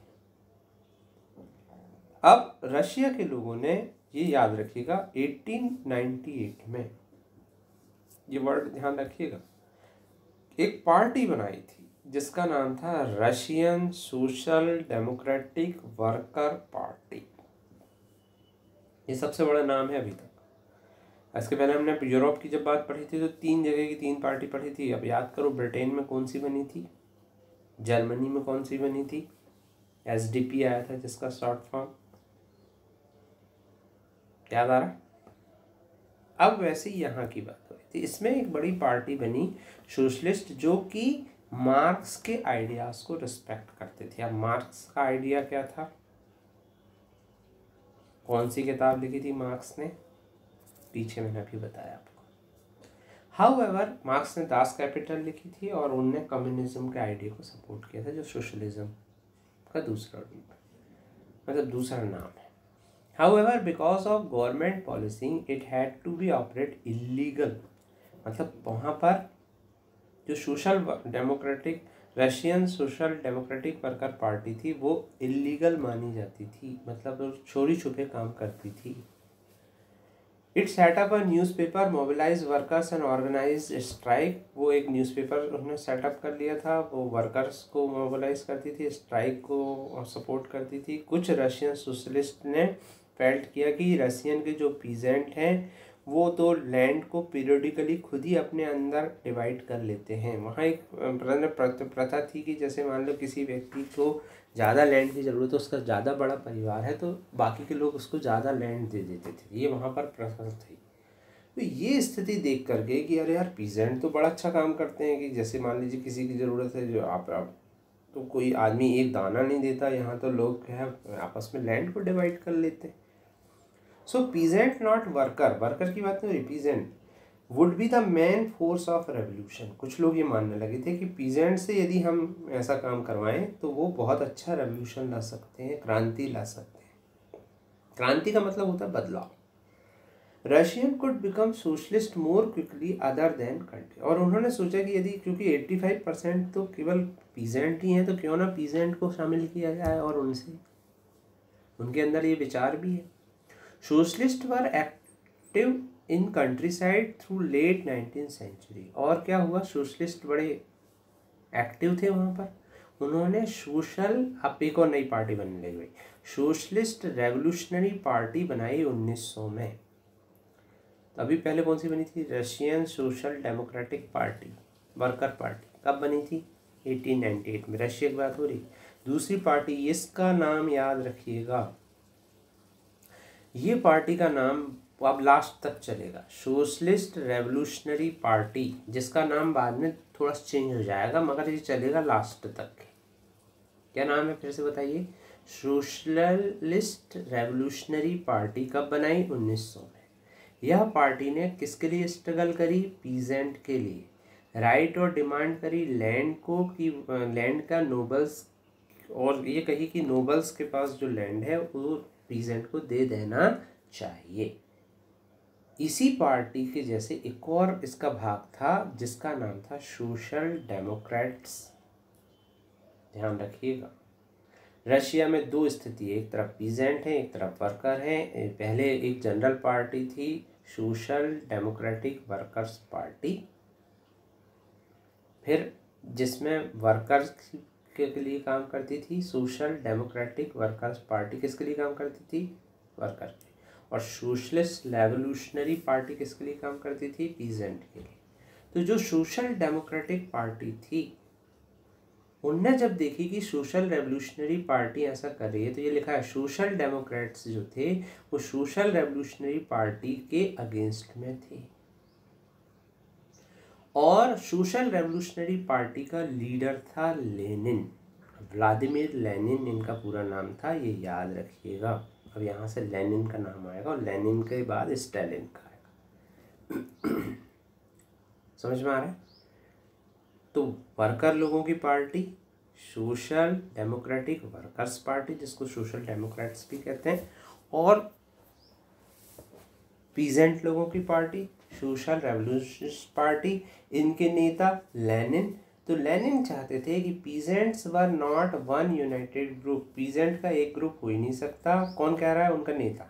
कुछ गरीब हैं, कुछ रिच हैं, कुछ लेबर की तरह काम करते हैं, दूसरे जो हैं बड़े बड़े कैपिटलिस्ट हैं जो लोगों को काम देते हैं। और इस given this differentiation bit them, और इनके बीच में इतना अंतर है तो वो कभी एक बहुत बड़ा मूवमेंट नहीं कर सकते। ऐसा कौन मान रहा है, उनका नेता ऐसा मान रहा है। इस बात को ध्यान रखिएगा कि नेता की क्या सोच थी, क्योंकि वो इस आधार पर आगे डिसीजन लेगा। Party was divided over the strategy of organisation. Party जो थी वो डिवाइडेड थी, यही रेवोल्यूशनरी पार्टी। व्लादिमीर लेनिन जो बोल्शेविक ग्रुप से थे, अब जो लेनिन थे उन्होंने एक ग्रुप बनाया, बाद में इस पार्टी का नाम ही बोल्शेविक पार्टी कर देंगे। तो इन्होंने क्या किया, उस जो पीजेंट वाला पार्टी थी उनमें एक ग्रुप बनाया, मगर उन्होंने कहा कि भाई हम सेलेक्टेड लोगों को लेंगे बोल्शेविक में, क्योंकि उन्होंने कंडीशन बताई कि फार्मर कैसे थे फार्मर, कुछ लेबरर थे, कुछ कैपिटलिस्ट थे, कुछ दूसरों के यहाँ काम करते थे। तो ये सब जो बातें थी, इसकी वजह से उसने एक बोल्शेविक ग्रुप बनाया, और उसने कहा thought that in a repressive society like Tsarist Russia, the party should be disciplined and should control the number and quality of its member. और दूसरी पार्टी मेंशेविक की थी, उसने कह दी कि सबके लिए खुली रहेगी, चाहे वो गरीब हो या अमीर हो। देखिएगा दोनों में अंतर आ गया। तो कई बार क्वेश्चन आता है कि बोल्शेविक पार्टी और मेंशेविक पार्टी में क्या अंतर था। तो दोनों सोशल रेवोल्यूशनरी पार्टी थी, लेकिन दोनों में अंतर था। बोल्शेविक पार्टी के जो लीडर थे, नेता थे लेनिन, उन्होंने कहा कि भाई जारिस्ट की जो मतलब जार का शासन चल रहा है, तो ऐसे जारिस्ट रशिया में कुछ ही लोगों के साथ ये पार्टी होना चाहिए, कुछ ही लोगों, क्योंकि जार जनरली अमीर लोगों को पसंद करता था या उनके साथ रहता। अब आ जाइए 1905 का रेवोल्यूशन। क्लियर? तो ये हो गई 1900 की बात। अब 1905 के रेवोल्यूशन के पहले अभी 1904 की स्थिति से शुरू होगा 1905। तो पहले देखते हैं रशिया क्या स्थिति थी वहाँ पर। रशिया ऑटोक्रेसी था, मतलब राजा का शासन था, दूसरे यूरोपियन रूलर के जैसे। Czar was beginning of 12th century. Czar जो था वो पार्लियामेंट के प्रति, मतलब उसका कोई जिम्मेदारी नहीं थी, जार का अपना शासन चलता था। लिबरल्स इन रशिया जो थे वो कैंपेन करते थे दिस स्टेट ऑफ अफेयर्स के लिए, जैसे अपन ने पढ़ा लिबरल, रेडिकल और कंजर्वेटिव होते थे। तो कौन चाहते थे कि ये सब खत्म हो जाए, मोनार्की? ये चाहते थे liberal. Together with social Democrats and social revolutionary. अब आ जाइए यहाँ पे ध्यान रखिएगा। लिबरल्स जो चाहते थे वो चाहते थे कि राजा का शासन खत्म हो जाए। तो उनके पास एक ही ऑप्शन था कि दो पार्टियां उस समय वहाँ थी, कौन कौन सी? सोशल रेवोल्यूशनरी पार्टी और सोशल डेमोक्रेटिक वर्कर पार्टी। तो इन लोगों ने क्या किया कि during revolution demand a constitution. इन्होंने कहा कि चलो मिलकर एक कॉन्स्टिट्यूशन की डिमांड किया। उन लोगों ने दे सपोर्टेड, और उनको सपोर्ट किया गया कई नेशनलिस्ट ने, जैसे पोलैंड में जो है मुस्लिम डोमिनेटेड एरियाज व जदिस्ट, जो कि मॉडर्नाइज करना चाहते थे इस्लाम को और लीड द सोसाइटी। पोलैंड में जेडिस्ट, तो कुछ नेशनलिस्ट ने भी इनका सहयोग किया। तो ये क्वेश्चन आता है कि मुस्लिम जेडिस्ट जो है वो पोलैंड में क्यों सपोर्ट किया, वो क्या करना चाहते थे? तो मॉडर्नाइज करना चाहते थे इस्लाम को। क्लियर? अब हम आगे बढ़ रहे हैं, कहानी को देखिए बहुत अच्छे से समझिएगा। जैसे जैसे आप, क्योंकि क्या हो रहा है, जैसे जैसे आप इसको समझेंगे ना आपको अच्छा लगने लगेगा। तो रशिया में ऑटोक्रेसी थी, लिबरल चाहते थे कि ऑटोक्रेसी का अंत हो जाए। उनके पास ऑप्शन थे कि ये दो पार्टियां उस समय वहाँ पर हैं, तो उन लोगों ने उन दोनों के साथ मिलकर कॉन्स्टिट्यूशन बनाने का निर्णय दिया 1905 के रेवोल्यूशन। लेकिन 1904 पे चलते हैं, लिखा हुआ देखिए। 1904 जो था वो बहुत बुरी स्थिति थी रशियन वर्कर के लिए। प्राइसेस जो थे वो बहुत तेज़ी से बढ़ रहे थे। अब क्वेश्चन आता है कि 1905 का जो रेवोल्यूशन हुआ था, 1905 से शुरू हुआ, तो रशियन रेवोल्यूशन तो 1917 में हुआ था, लेकिन 1905 में ऐसा क्या हुआ, 12 साल पहले ऐसा क्या हुआ जहाँ से ये बहुत बढ़ गया। ये 1905 की जो एक घटना थी, उसके बाद फिर क्या हुआ, वहाँ उथल पुथल मचना शुरू हो गई। तो 1905 के पहले वाला year was a bad year for Russian worker. Prices जो थे बहुत बढ़ गए थे, रियल वेजेस डिक्लाइन हो गई थी, घट गई थी। मेंबर ऑफ वर्कर एसोसिएशन जो थे वो बहुत बढ़ गए थे। 4 member of Russian assembly of Russian worker, जो रशियन वर्कर के 4 मेंबर थे, जो बनी हुई थी असेंबली ऑफ रशियन वर्कर 1904 में, उनको पुटलेव आयरन वर्क से नाम की एक फैक्ट्री से डिसमिस कर दिया गया था। कितने लोगों को? 4 लोगों को। जैसे अपन को पता है कि उस समय में वहाँ बहुत सारी छोटी छोटी ऑर्गेनाइजेशन होते थे, तो ये कोई ऑर्गेनाइजेशन रहा होगा, उसके 4 मेंबर थे, वो किसी फैक्ट्री में काम करते थे। याद रखिएगा कौन सी फैक्ट्री, पुटलेव आयरन वर्क में काम करते थे। उनको was a call for industrial action, और लगभग कुछ ही दिन में वहाँ पर 1,10,000 वर्कर सेंट पीटर्सबर्ग में स्ट्राइक पर चले गए, और वो चाहने लगे कि जो वर्किंग डे है उसको कम किया जाए, 8 आवर में किया जाए, वेज को बढ़ाया जाए और वर्किंग कंडीशन को इम्प्रूव किया जाए। तो ये 1904 की स्थिति थी। तो 1904 में ऐसा क्या हुआ, आप लिख सकते हैं। जब प्रोसेशन जो था वो फादर गैपन लेकर के जा रहे थे, और जब वो विंटर पैलेस में पहुंचे, विंटर पैलेस वहाँ एक ऐसी जगह थी जो राजा के लिए, जहाँ पर राजा रहता था, विंटर पैलेस पर, it was attacked by police and the Cossacks. Police और कोसैक्स ने उनके ऊपर आक्रमण किया। आर्मी के कुछ नौजवान होंगे। Over 100 workers were killed, 300 wounded. इसको ब्लडी संडे के नाम से जाना जाता है। तो क्वेश्चन आता है ब्लडी संडे क्या था।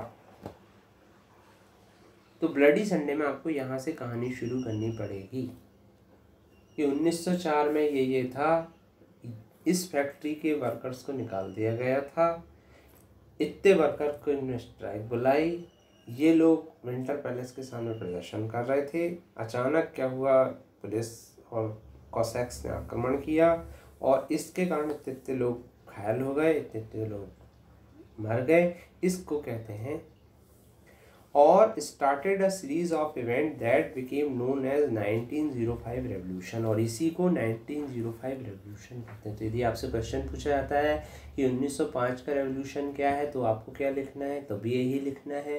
यदि आपसे ब्लडी संडे की बात कही जाती तो भी यही लिखना है। यदि आपसे पूछा जाता है कि क्या थी स्थिति तो रेवोल्यूशन के पहले, तो आप ये बता सकते हैं। Clear.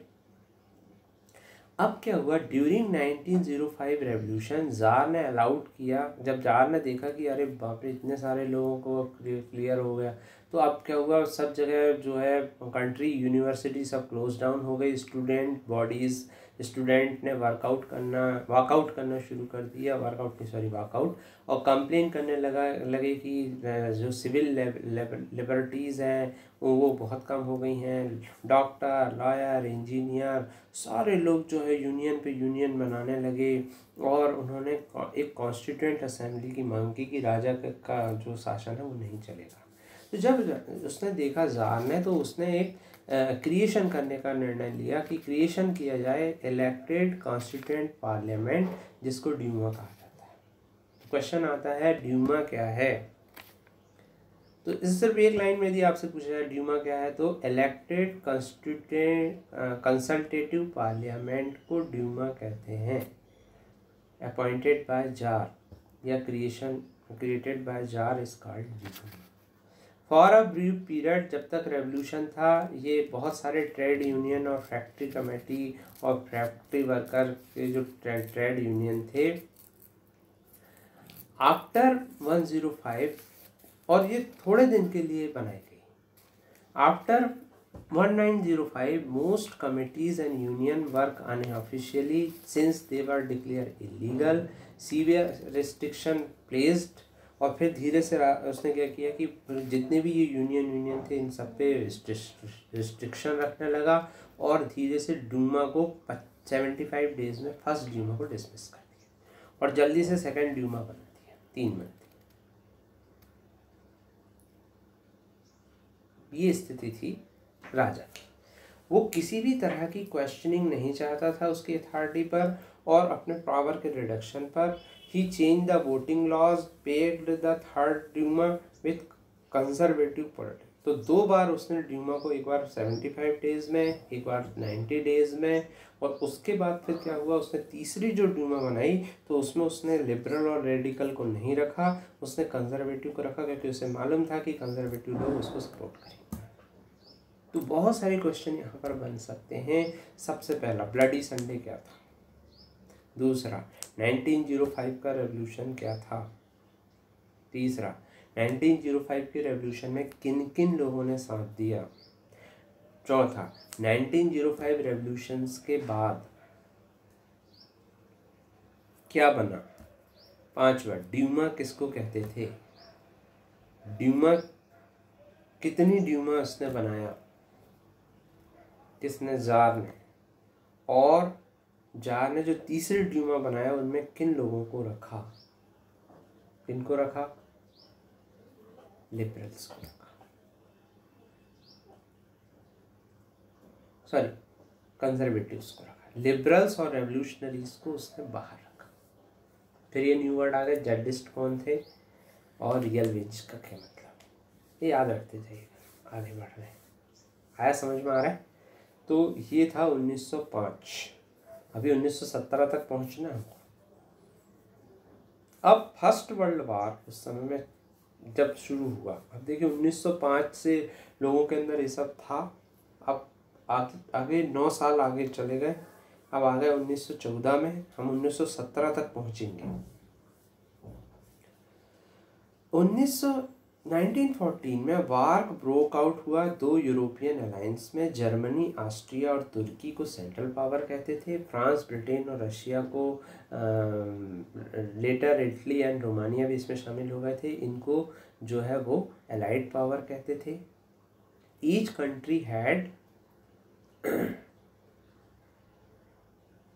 Country had global empire, सबका बहुत बड़ा बड़ा एम्पायर था। और war was fought outside Europe as well as in Europe, Europe के बाहर और यूरोप में हुआ। ये फर्स्ट वर्ल्ड वॉर था। क्वेश्चन इस पे भी पूछा जाता है, सेंट्रल पावर कौन थे, एलाइड पावर कौन थे। मैंने मैप में आपको समझाया था कि ये मैप आप अच्छे से ध्यान रखिएगा। सेंट्रल पावर जैसे ही बोलते हैं तो जर्मनी, ऑस्ट्रिया का पहले नाम होना चाहिए, और एलाइड पावर बोलता है तो जितने ग्रीन वाले दिख रहे हैं उनका नाम होना चाहिए। और एक बार यहाँ से और अच्छे से आप कंसल्ट कर लें। यहाँ हम चल रहे हैं 1914 में, 1914। Russia, the war was initially popular. पहले रशिया में पॉपुलर था वार, लोगों ने बहुत जार निकोलस के लिए बहुत सपोर्ट किया। लेकिन जैसे जैसे वार कंटिन्यू हुआ तो जार ने क्या किया, धीरे धीरे ड्यूमा से कोई काम, फिर जो थर्ड ड्यूमा बनाई थी उसका नाम, उससे पूछना बंद कर दिया, और जो सपोर्ट था वो थिन था। और चूँकि उसकी जो ससुराल थी वो उसकी जो वाइफ थी वो जो थी जर्मनी की थी, और उनका वहाँ पर एक मॉन्क भी था, एक रहस्यमयी मॉन्क था रैस्पुटिन, जिसका मतलब उन पे बहुत ज़्यादा प्रभाव था। तो लोगों ने इसकी तक हत्या कर दी थी रैस्पुटिन की। ये क्वेश्चन पूछा जाता है कि ये कौन था रैस्पुटिन, और मतलब लोग ये सोचते थे कि रैस्पुटिन के कारण हमारा राजा ऐसा हो गया है, हमारा कहना नहीं मान रहा है, ड्यूमा के आजू बाजू घूम रहा है, या ज़रूर इसके कोई प्रॉब्लम है, इसलिए ये, क्योंकि इसकी ससुराल वालों के साथ इसके संबंध है। तो ये सब सोच करके लोग क्या थे, उन्होंने रैस्पुटिन को ही मार डाला। ये क्वेश्चन आता है रैस्पुटिन कौन था। फिर आगे बढ़ते हैं। The first world war eastern front पे, अब दो तरह के फ्रंट थे, एक ईस्टर्न फ्रंट और वेस्टर्न फ्रंट। तो eastern front, in the west army fought trenches stretch along eastern front. Army जो थी वो गुड डील पे ईस्ट में जा रही थी। लेकिन क्या हो रहा था कि रशिया की जो आर्मी थी वो बहुत बुरी तरह हार गई जर्मनी और ऑस्ट्रिया से 1914 और 1916 के बीच। याद रखिएगा ये बात कि रशियन जो आर्मी है lost badly in Germany and Austria between 1914 and 16। लगभग 7 मिलियन लोग मर गए। 7 मिलियन मतलब 70 लाख, ये ऑफिशियल रिकॉर्ड है, अनऑफिशियल तो और ज़्यादा रहा। एज दे रिटेड, और एक और उन्होंने गलती की कि जब वो पीछे हटे तो उन लोगों ने ये सोचा कि दुश्मन फ़ायदा ना उठाए, उन लोगों ने आग लगाना शुरू कर दिया जितने भी रिसोर्सेज थे उनमें। रिट्रीट करना मतलब, उससे क्या हुआ कि क्रॉप्स और बिल्डिंग्स का डिस्ट्रक्शन हो गया, और रशिया में 3 मिलियन रेफ्यूजी आकर रहने लगे। अब यदि आपसे पूछा जाए कि 1914 के वार का क्या प्रभाव पड़ा, तो ये वार का प्रभाव पड़ा, बढ़ रहा है अभी, देखिए आगे और बढ़ेगा।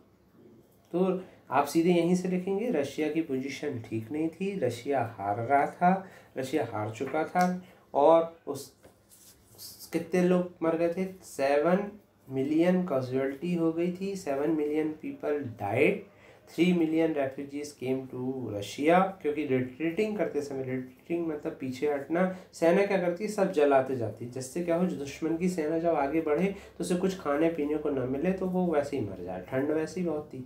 यही चीज़ उन लोगों ने उस समय में, अभी आगे भी हम पढ़ेंगे इसके बारे। The situation discredited the government and Tsar, so soldier did not wish to fight such a war। और अब जब सोल्जर ने देखा कि यार कुछ हो ही नहीं रहा है, तो वो भी ऐसे वार को लड़ना नहीं चाहते थे। वार का बहुत बुरा प्रभाव पड़ा इंडस्ट्री में।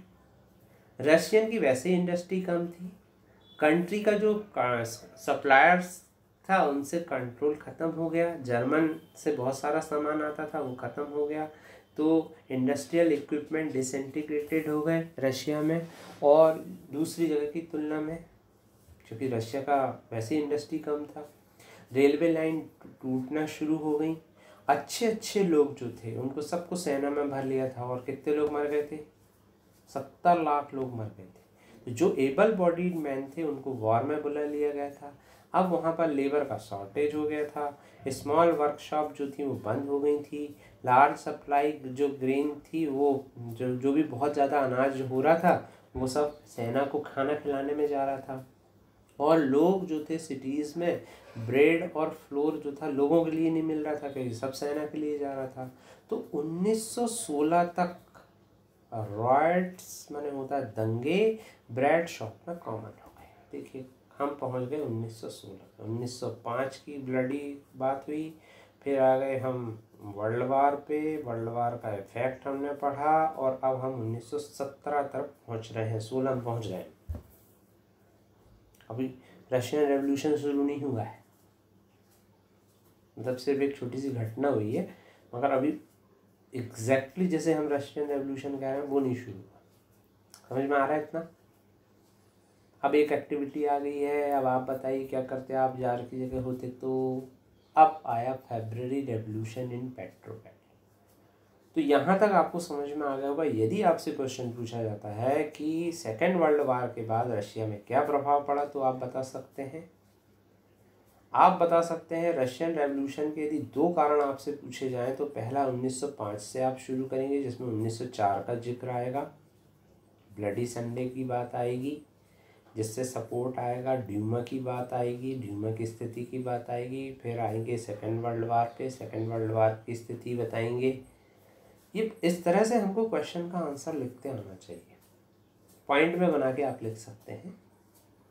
जो लाइन आपको अच्छी लग रही समझ में आ रही वो आप लिखते जाएं, आपका आंसर अपने आप बन जाएगा। पूरा लिखने रटने की ज़रूरत नहीं है। आगे बढ़ रहे हैं। अब फेब्रुअरी रेवोल्यूशन हुआ पेट्रोग्राड में।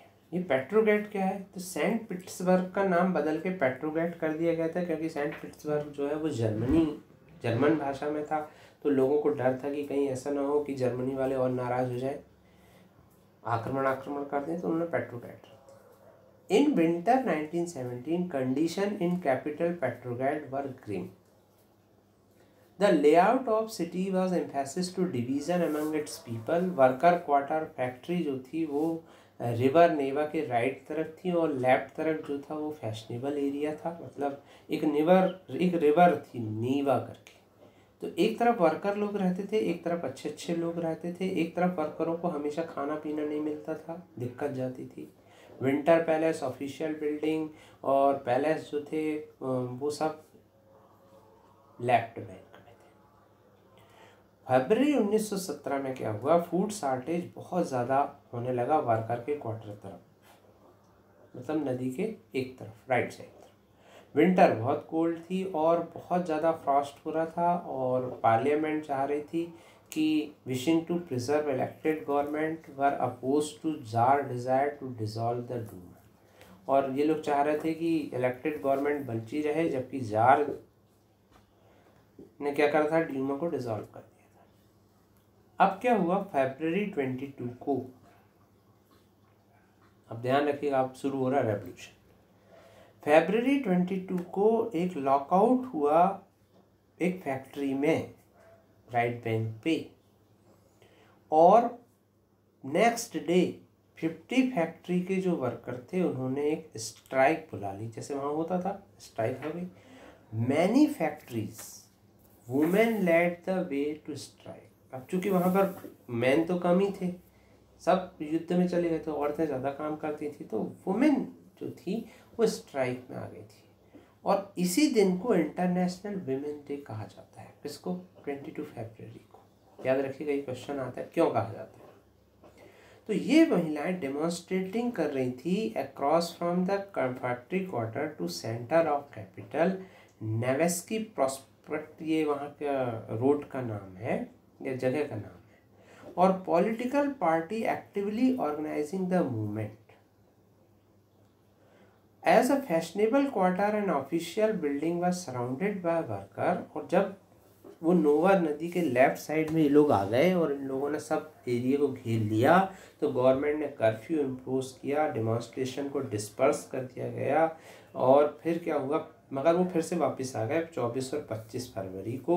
गवर्नमेंट ने कैवलरी को और पुलिस को बुलाया, उन पे नज़र रखने के लिए। संडे को 25 फरवरी को गवर्नमेंट ने ड्यूमा को सस्पेंड कर दिया। Political spoke out against this measure, लोगों ने मतलब जो पॉलिटिशियंस थे उन्होंने इसके अगेंस्ट में बोला। Demonstration return forces the street of left bank on 26 and 27 police headquarters were ransacked. ये देख करके क्या हुआ कि जो लेफ्ट बैंक में लोग पहुंच गए और पुलिस हेडक्वार्टर को लूट लिया। स्ट्रीट्स जो थी वो हज़ारों लोगों से भर गई और ब्रेड वेज और इनको लेकर के लोग चिल्लाने लगे।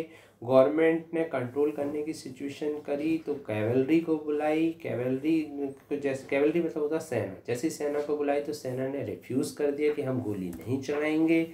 लिखा cavalry refuse to fire on demonstration as a officer was shot at barrack of regiment. एक ऑफिसर को लोगों ने मार डाला था। 3 अदर रेजिमेंट को म्यूटिनेट कर दी, voting to join striking worker. और ये सब लोगों ने विद्रोह करके वर्कर्स को ज्वाइन कर लिया।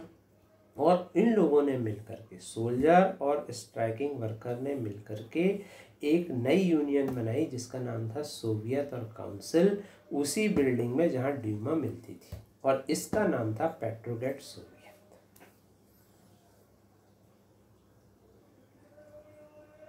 देखते जाइएगा, स्थिति को समझिए कि ये हम फरवरी रेवोल्यूशन की बात कर रहे हैं। कहाँ से शुरू करे थे भैया? फरवरी रेवोल्यूशन हमने शुरू किए थे 1917 के विंटर से। कि वहाँ पर क्या हुआ, एक नदी था, एक तरफ लेफ्ट तरफ जो थे वो अच्छे लोग रहते थे, राइट तरफ वर्कर लोग रहते थे। अचानक फैक्ट्री में काम करना बंद कर दिया तो लगभग 50 फैक्ट्री के वर्कर ने स्ट्राइक कर दिया। स्ट्राइक में वीमेन थी। वीमेन लोगों के कारण इसको वीमेन इंटरनेशनल वीमेन डे कहते हैं 22 फरवरी को। मगर फिर क्या हुआ, जब उन लोगों ने सब कुछ घेरना शुरू कर दिया तो कर्फ्यू लग गया और सेना बुला ली। सेना ने इनकार कर दी। 25 फरवरी तक ये स्थिति रही। 26-27 तक के पुलिस हेडक्वार्टर को रैंसैक कर दिया गया और पुलिस मतलब सेना ने लोगों के साथ मिलकर एक पेट्रोग्रेड सोवियत बना दी।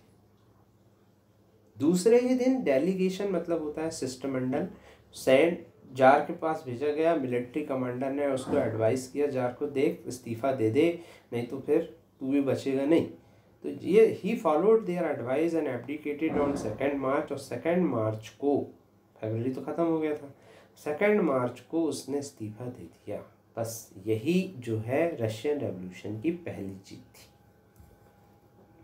पूरा वर्ल्ड इसको देख रहा था कि पीजेंट ने मिलकर के, वर्कर ने मिलकर के क्या किया, एक राजा को मजबूर कर दिया इस्तीफा देने के लिए। सोवियत लीडर और ड्यूमा लीडर ने फॉर्म कर दिया। अब सोवियत लीडर कौन और ड्यूमा लीडर कौन?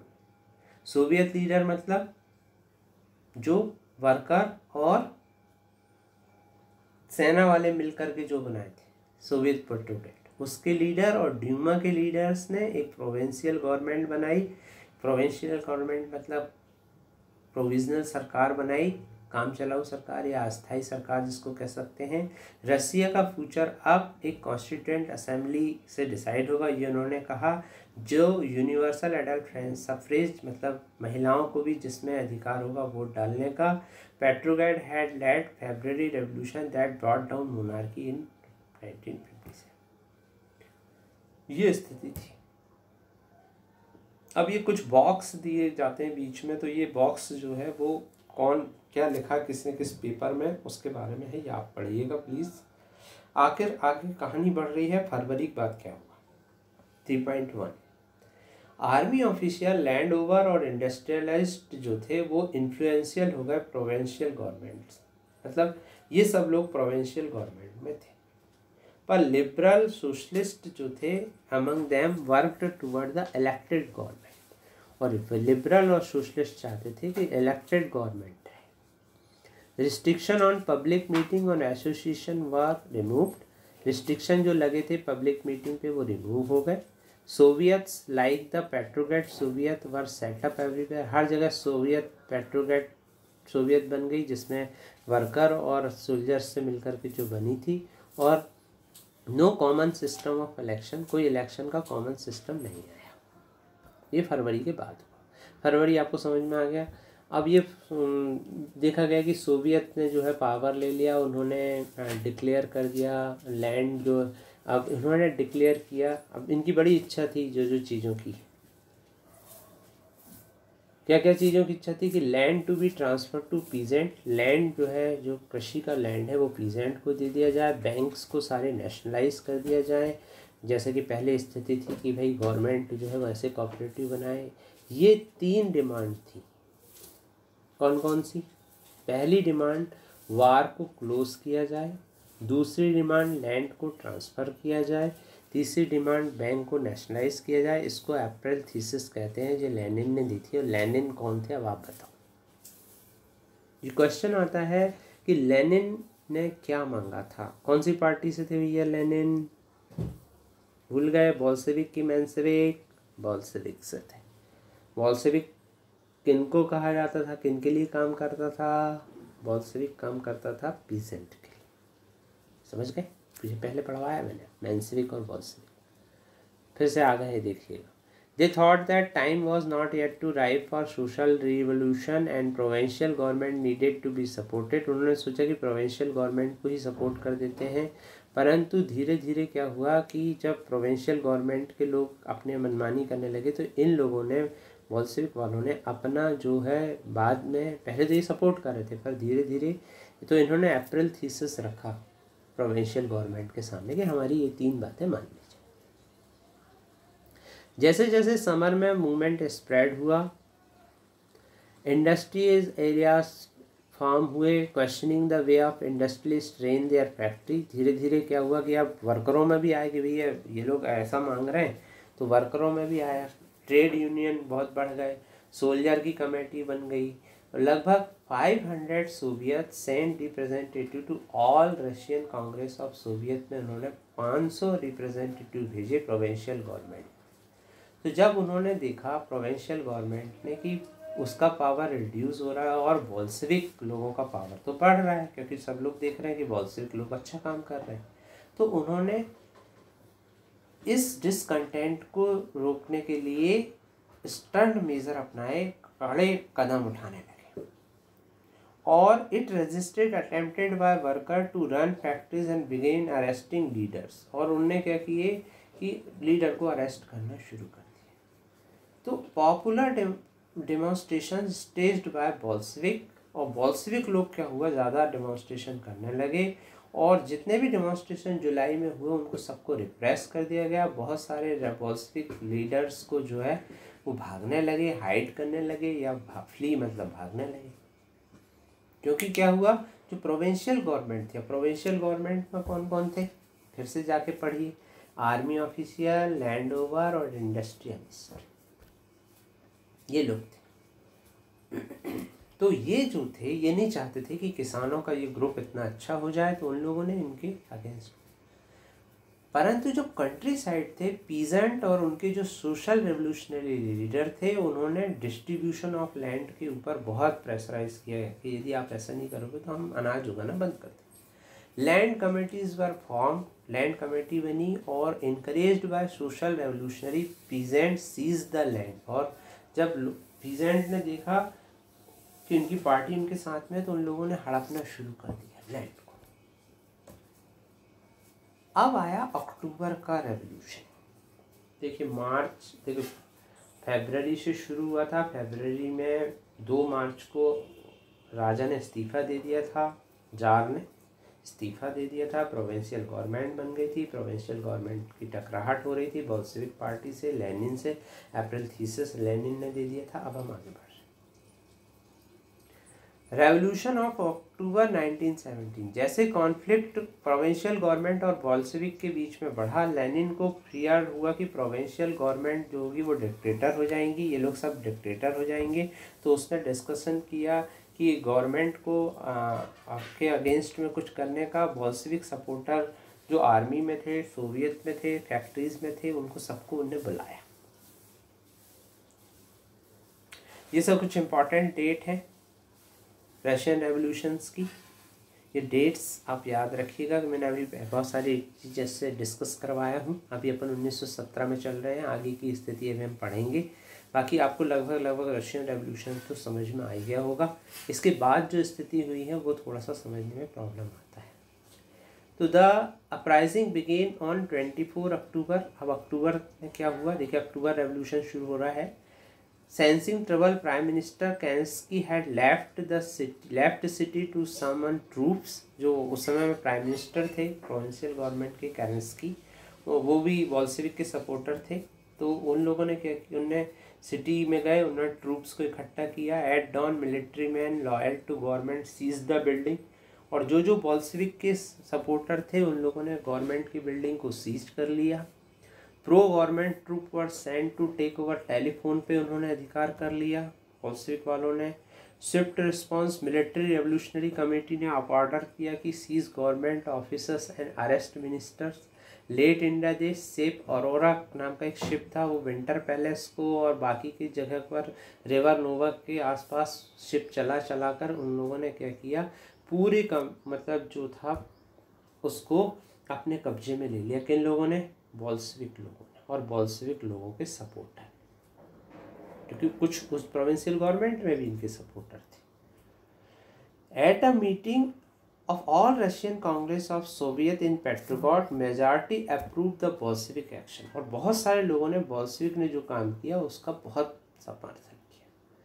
बहुत सारी अपराइजिंग हुई सिटीज़ में और बहुत फाइटिंग हुई मॉस्को में, और दिसंबर तक बोल्शेविक ने पूरे मॉस्को और पेट्रोग्राड एरिया पे कंट्रोल कर लिया।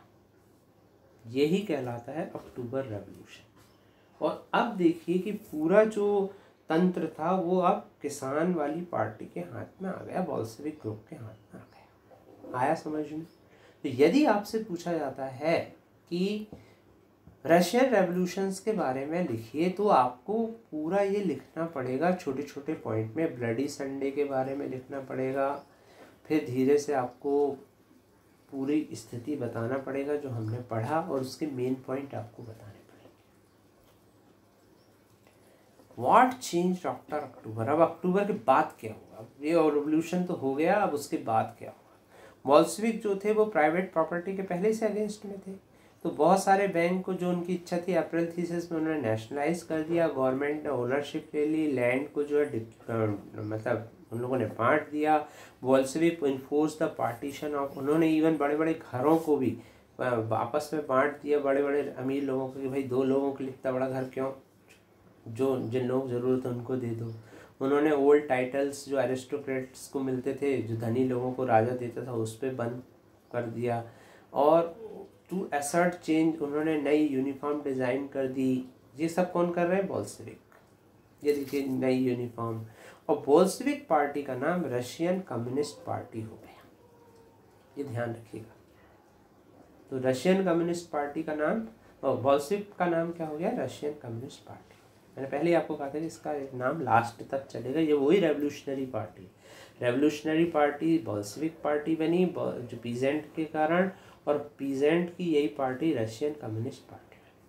नवंबर 1917 में बोल्शेविक ने इलेक्शन किए कॉन्स्टिट्यूंट असेंबली में, परंतु उनको सपोर्ट नहीं मिला। तो जनवरी 1918 में असेंबली जो थी चुनाव के बाद जो बनी, उनने बोल्शेविक के मेजर को रिजेक्ट कर दिया, लेनिन को डिसमिस कर दिया, ठीक, रिजेक्ट कर दिया। और लेनिन को गुस्सा है तो उनने असेंबली को ही डिसमिस कर दिया, क्योंकि उसकी पार्टी को मिली नहीं। He thought that all Russian congress of Soviets were more democratic than assembly. उसने कहा कि जो ऑल रशियन कांग्रेस नाम की पार्टी है वो असेंबली से ज़्यादा, क्योंकि असेंबली का जो इलेक्शन हुआ है वो अनसर्टेन कंडीशन में हुआ है, ये उसने कहा। असेंबली मतलब वही प्रोविंशियल असेंबली वाली बात होगा। इन मार्च 1918 अपोजिशन होने के बावजूद बोल्शेविक ने जर्मनी के साथ, जर्मनी उनका पड़ोसी देश था जो पहले दुश्मन था, उसके साथ उन्होंने संधि स्थापित कर ली, और इससे उनका सपोर्ट मिल गया। बोल्शेविक जो थे वो केवल पार्टिसिपेट हो गए इन इलेक्शन में all Russian congress of Soviet में, और जो पार्लियामेंट बन गई कंट्री की। रशिया में एक ही पार्टी का स्टेट बना लिया इसने, बोल्शेविक वालों ने, और सारे ट्रेड यूनियन उसके कंट्रोल में हो गए। सीक्रेट पुलिस, ये क्वेश्चन आता है, जिसका नाम था पहले चेका, फिर OGPU और फिर NKVD। तो इन लोगों ने बिल्कुल, जिसने भी बोल्शेविक को क्रिटिसाइज़ किया उनको पनिश करना शुरू कर दिया। देखिए धीरे धीरे ये भी डिक्टेटर टाइप हो गए। कई यंग राइटर आर्टिस्ट ने पार्टी के रैली निकाली कि भाई socialism, because it stood for socialism and for change. तो after October 1917 this led to experiment in art and architecture, पर many became disillusion because of censorship of party encourage. पर धीरे धीरे क्या हुआ, बोल्शेविक वालों ने सब जगह सेंसरशिप लगाना शुरू कर दी। तो लगभग रशियन रेवोल्यूशंस की बात खत्म हो गई, बोल्शेविक का समय आ गया, लेनिन की बात आपको समझ में आ गई। अब क्या हुआ, सिविल वार शुरू हो गया। सिविल वार, अब सिविल वार को आपको अच्छे से समझना पड़ेगा। सिविल वार क्या है? जब बोल्शेविक ने रीडिस्ट्रीब्यूशन का ऑर्डर दिया तो रशियन आर्मी जो है धीरे धीरे टूटने लगी। बहुत सारे पीजेंट्स जो थे वो चाहते थे कि रीडिस्ट्रीब्यूशन का मतलब होता है वही अमीर लोगों से ज़मीन लेके गरीब लोगों को देना। तो रशियन की आर्मी ब्रेकअप होने लगी, क्योंकि सब लोग रशिया की जो आर्मी वाले थे वो चाहते थे कि हमको सबको लैंड मिल जाए। तो फिर क्या हुआ, वो सब गो होम जाने की बात करने लगे। Non Bolshevik socialist liberal supporter condemned Bolshevik uprising, और ये सब लोग जो थे, जो प्रोविंशियल गवर्नमेंट के लोग थे, लिबरल वाले थे और जो ऑटोक्रेसी के समर्थक थे, उन लोगों ने बोल्शेविक की जो इस तरह की घटनाओं को बहुत कंडेम्ड किया, मतलब निंदा की।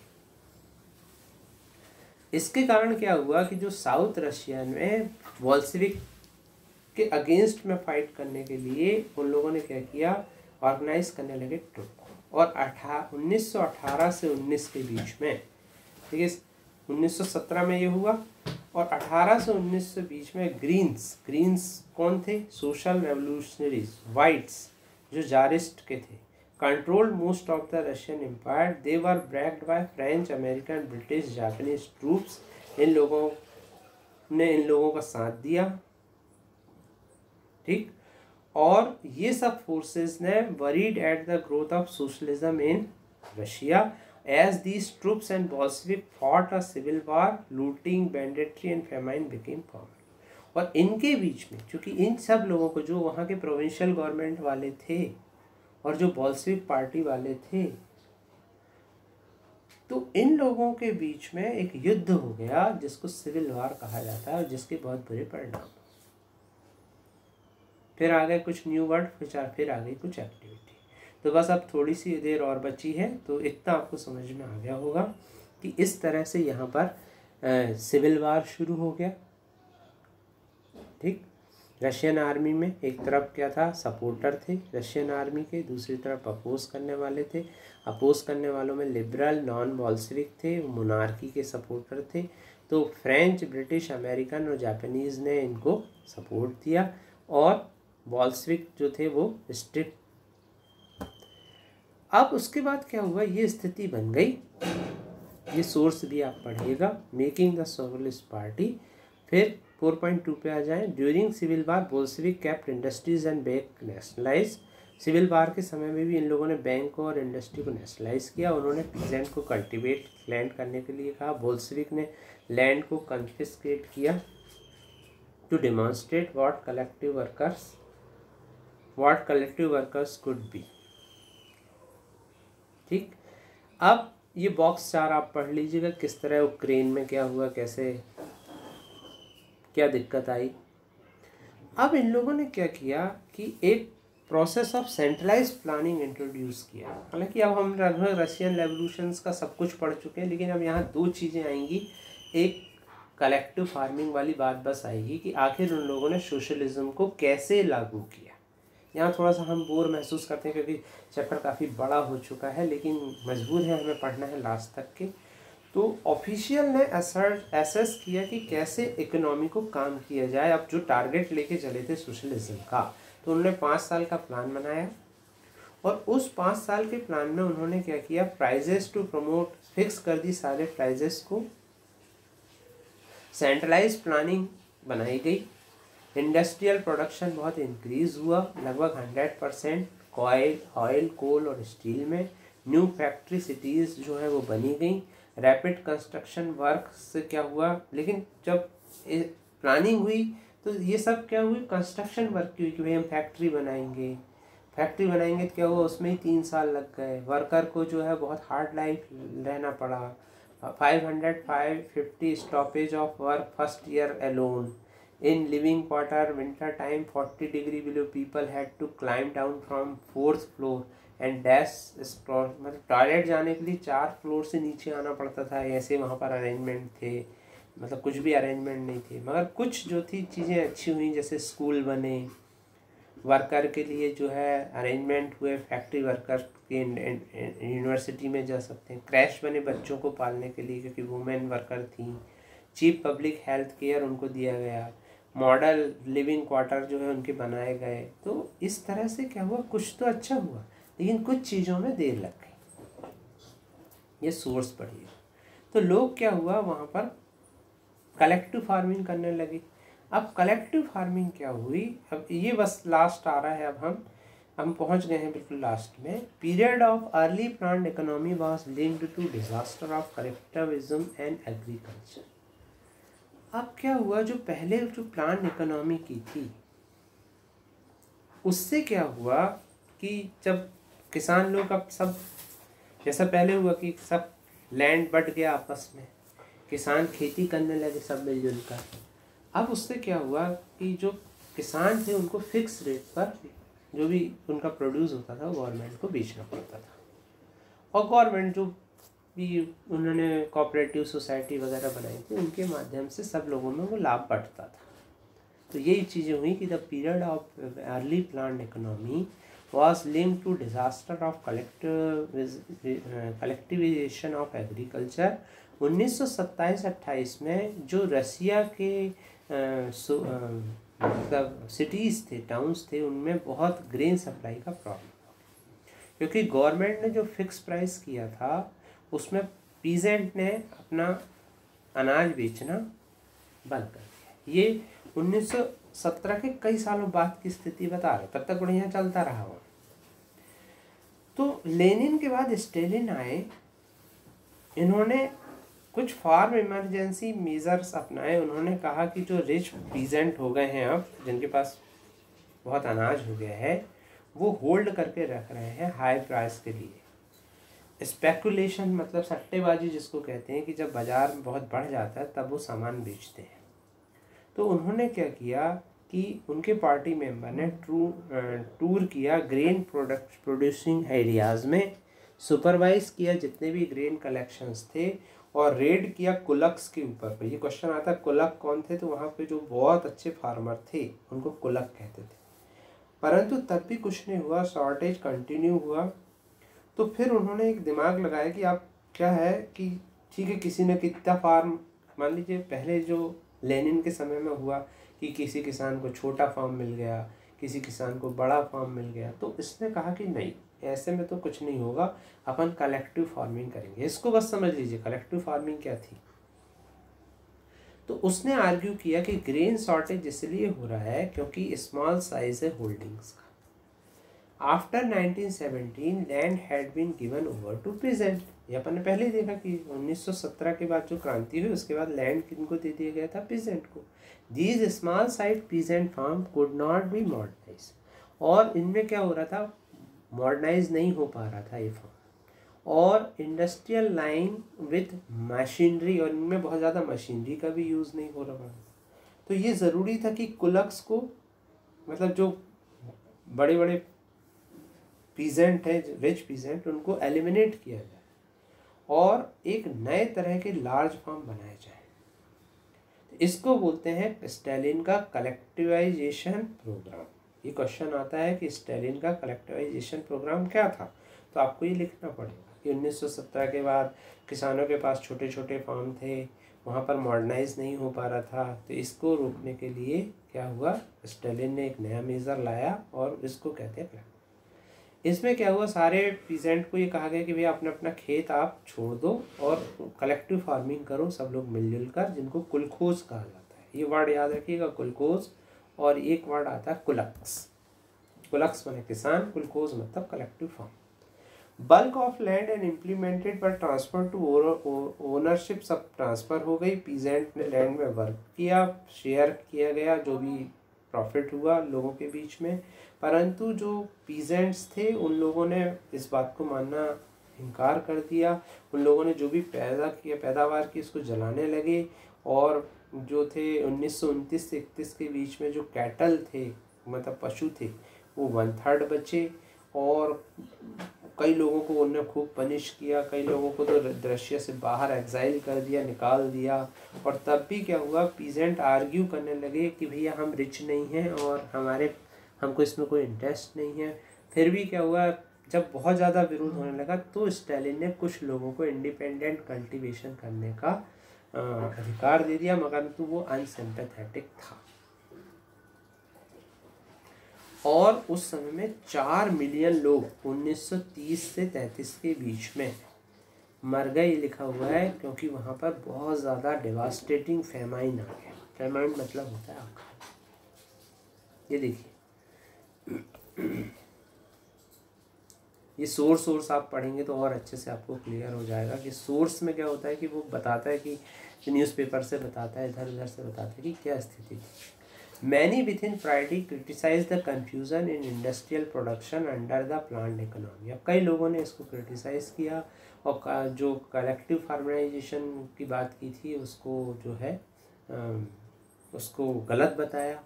Stalin and his sympathies charged these critics, और स्टेलिन ने अपना काम जारी रखा। उन्होंने जितने भी सोशलिज्म के क्रिटिक्स थे उनको बहुत मतलब परेशान किया। Accusation were made through out the country, बहुत सारे लोगों को, 2 बिलियन लोगों को, 20 लाख लोगों को प्रिजन में डाल दिया गया। मोर वर इनोसेंट ऑफ क्राइम, जिनमें से तो कई लोगों ने क्राइम ही नहीं किया था।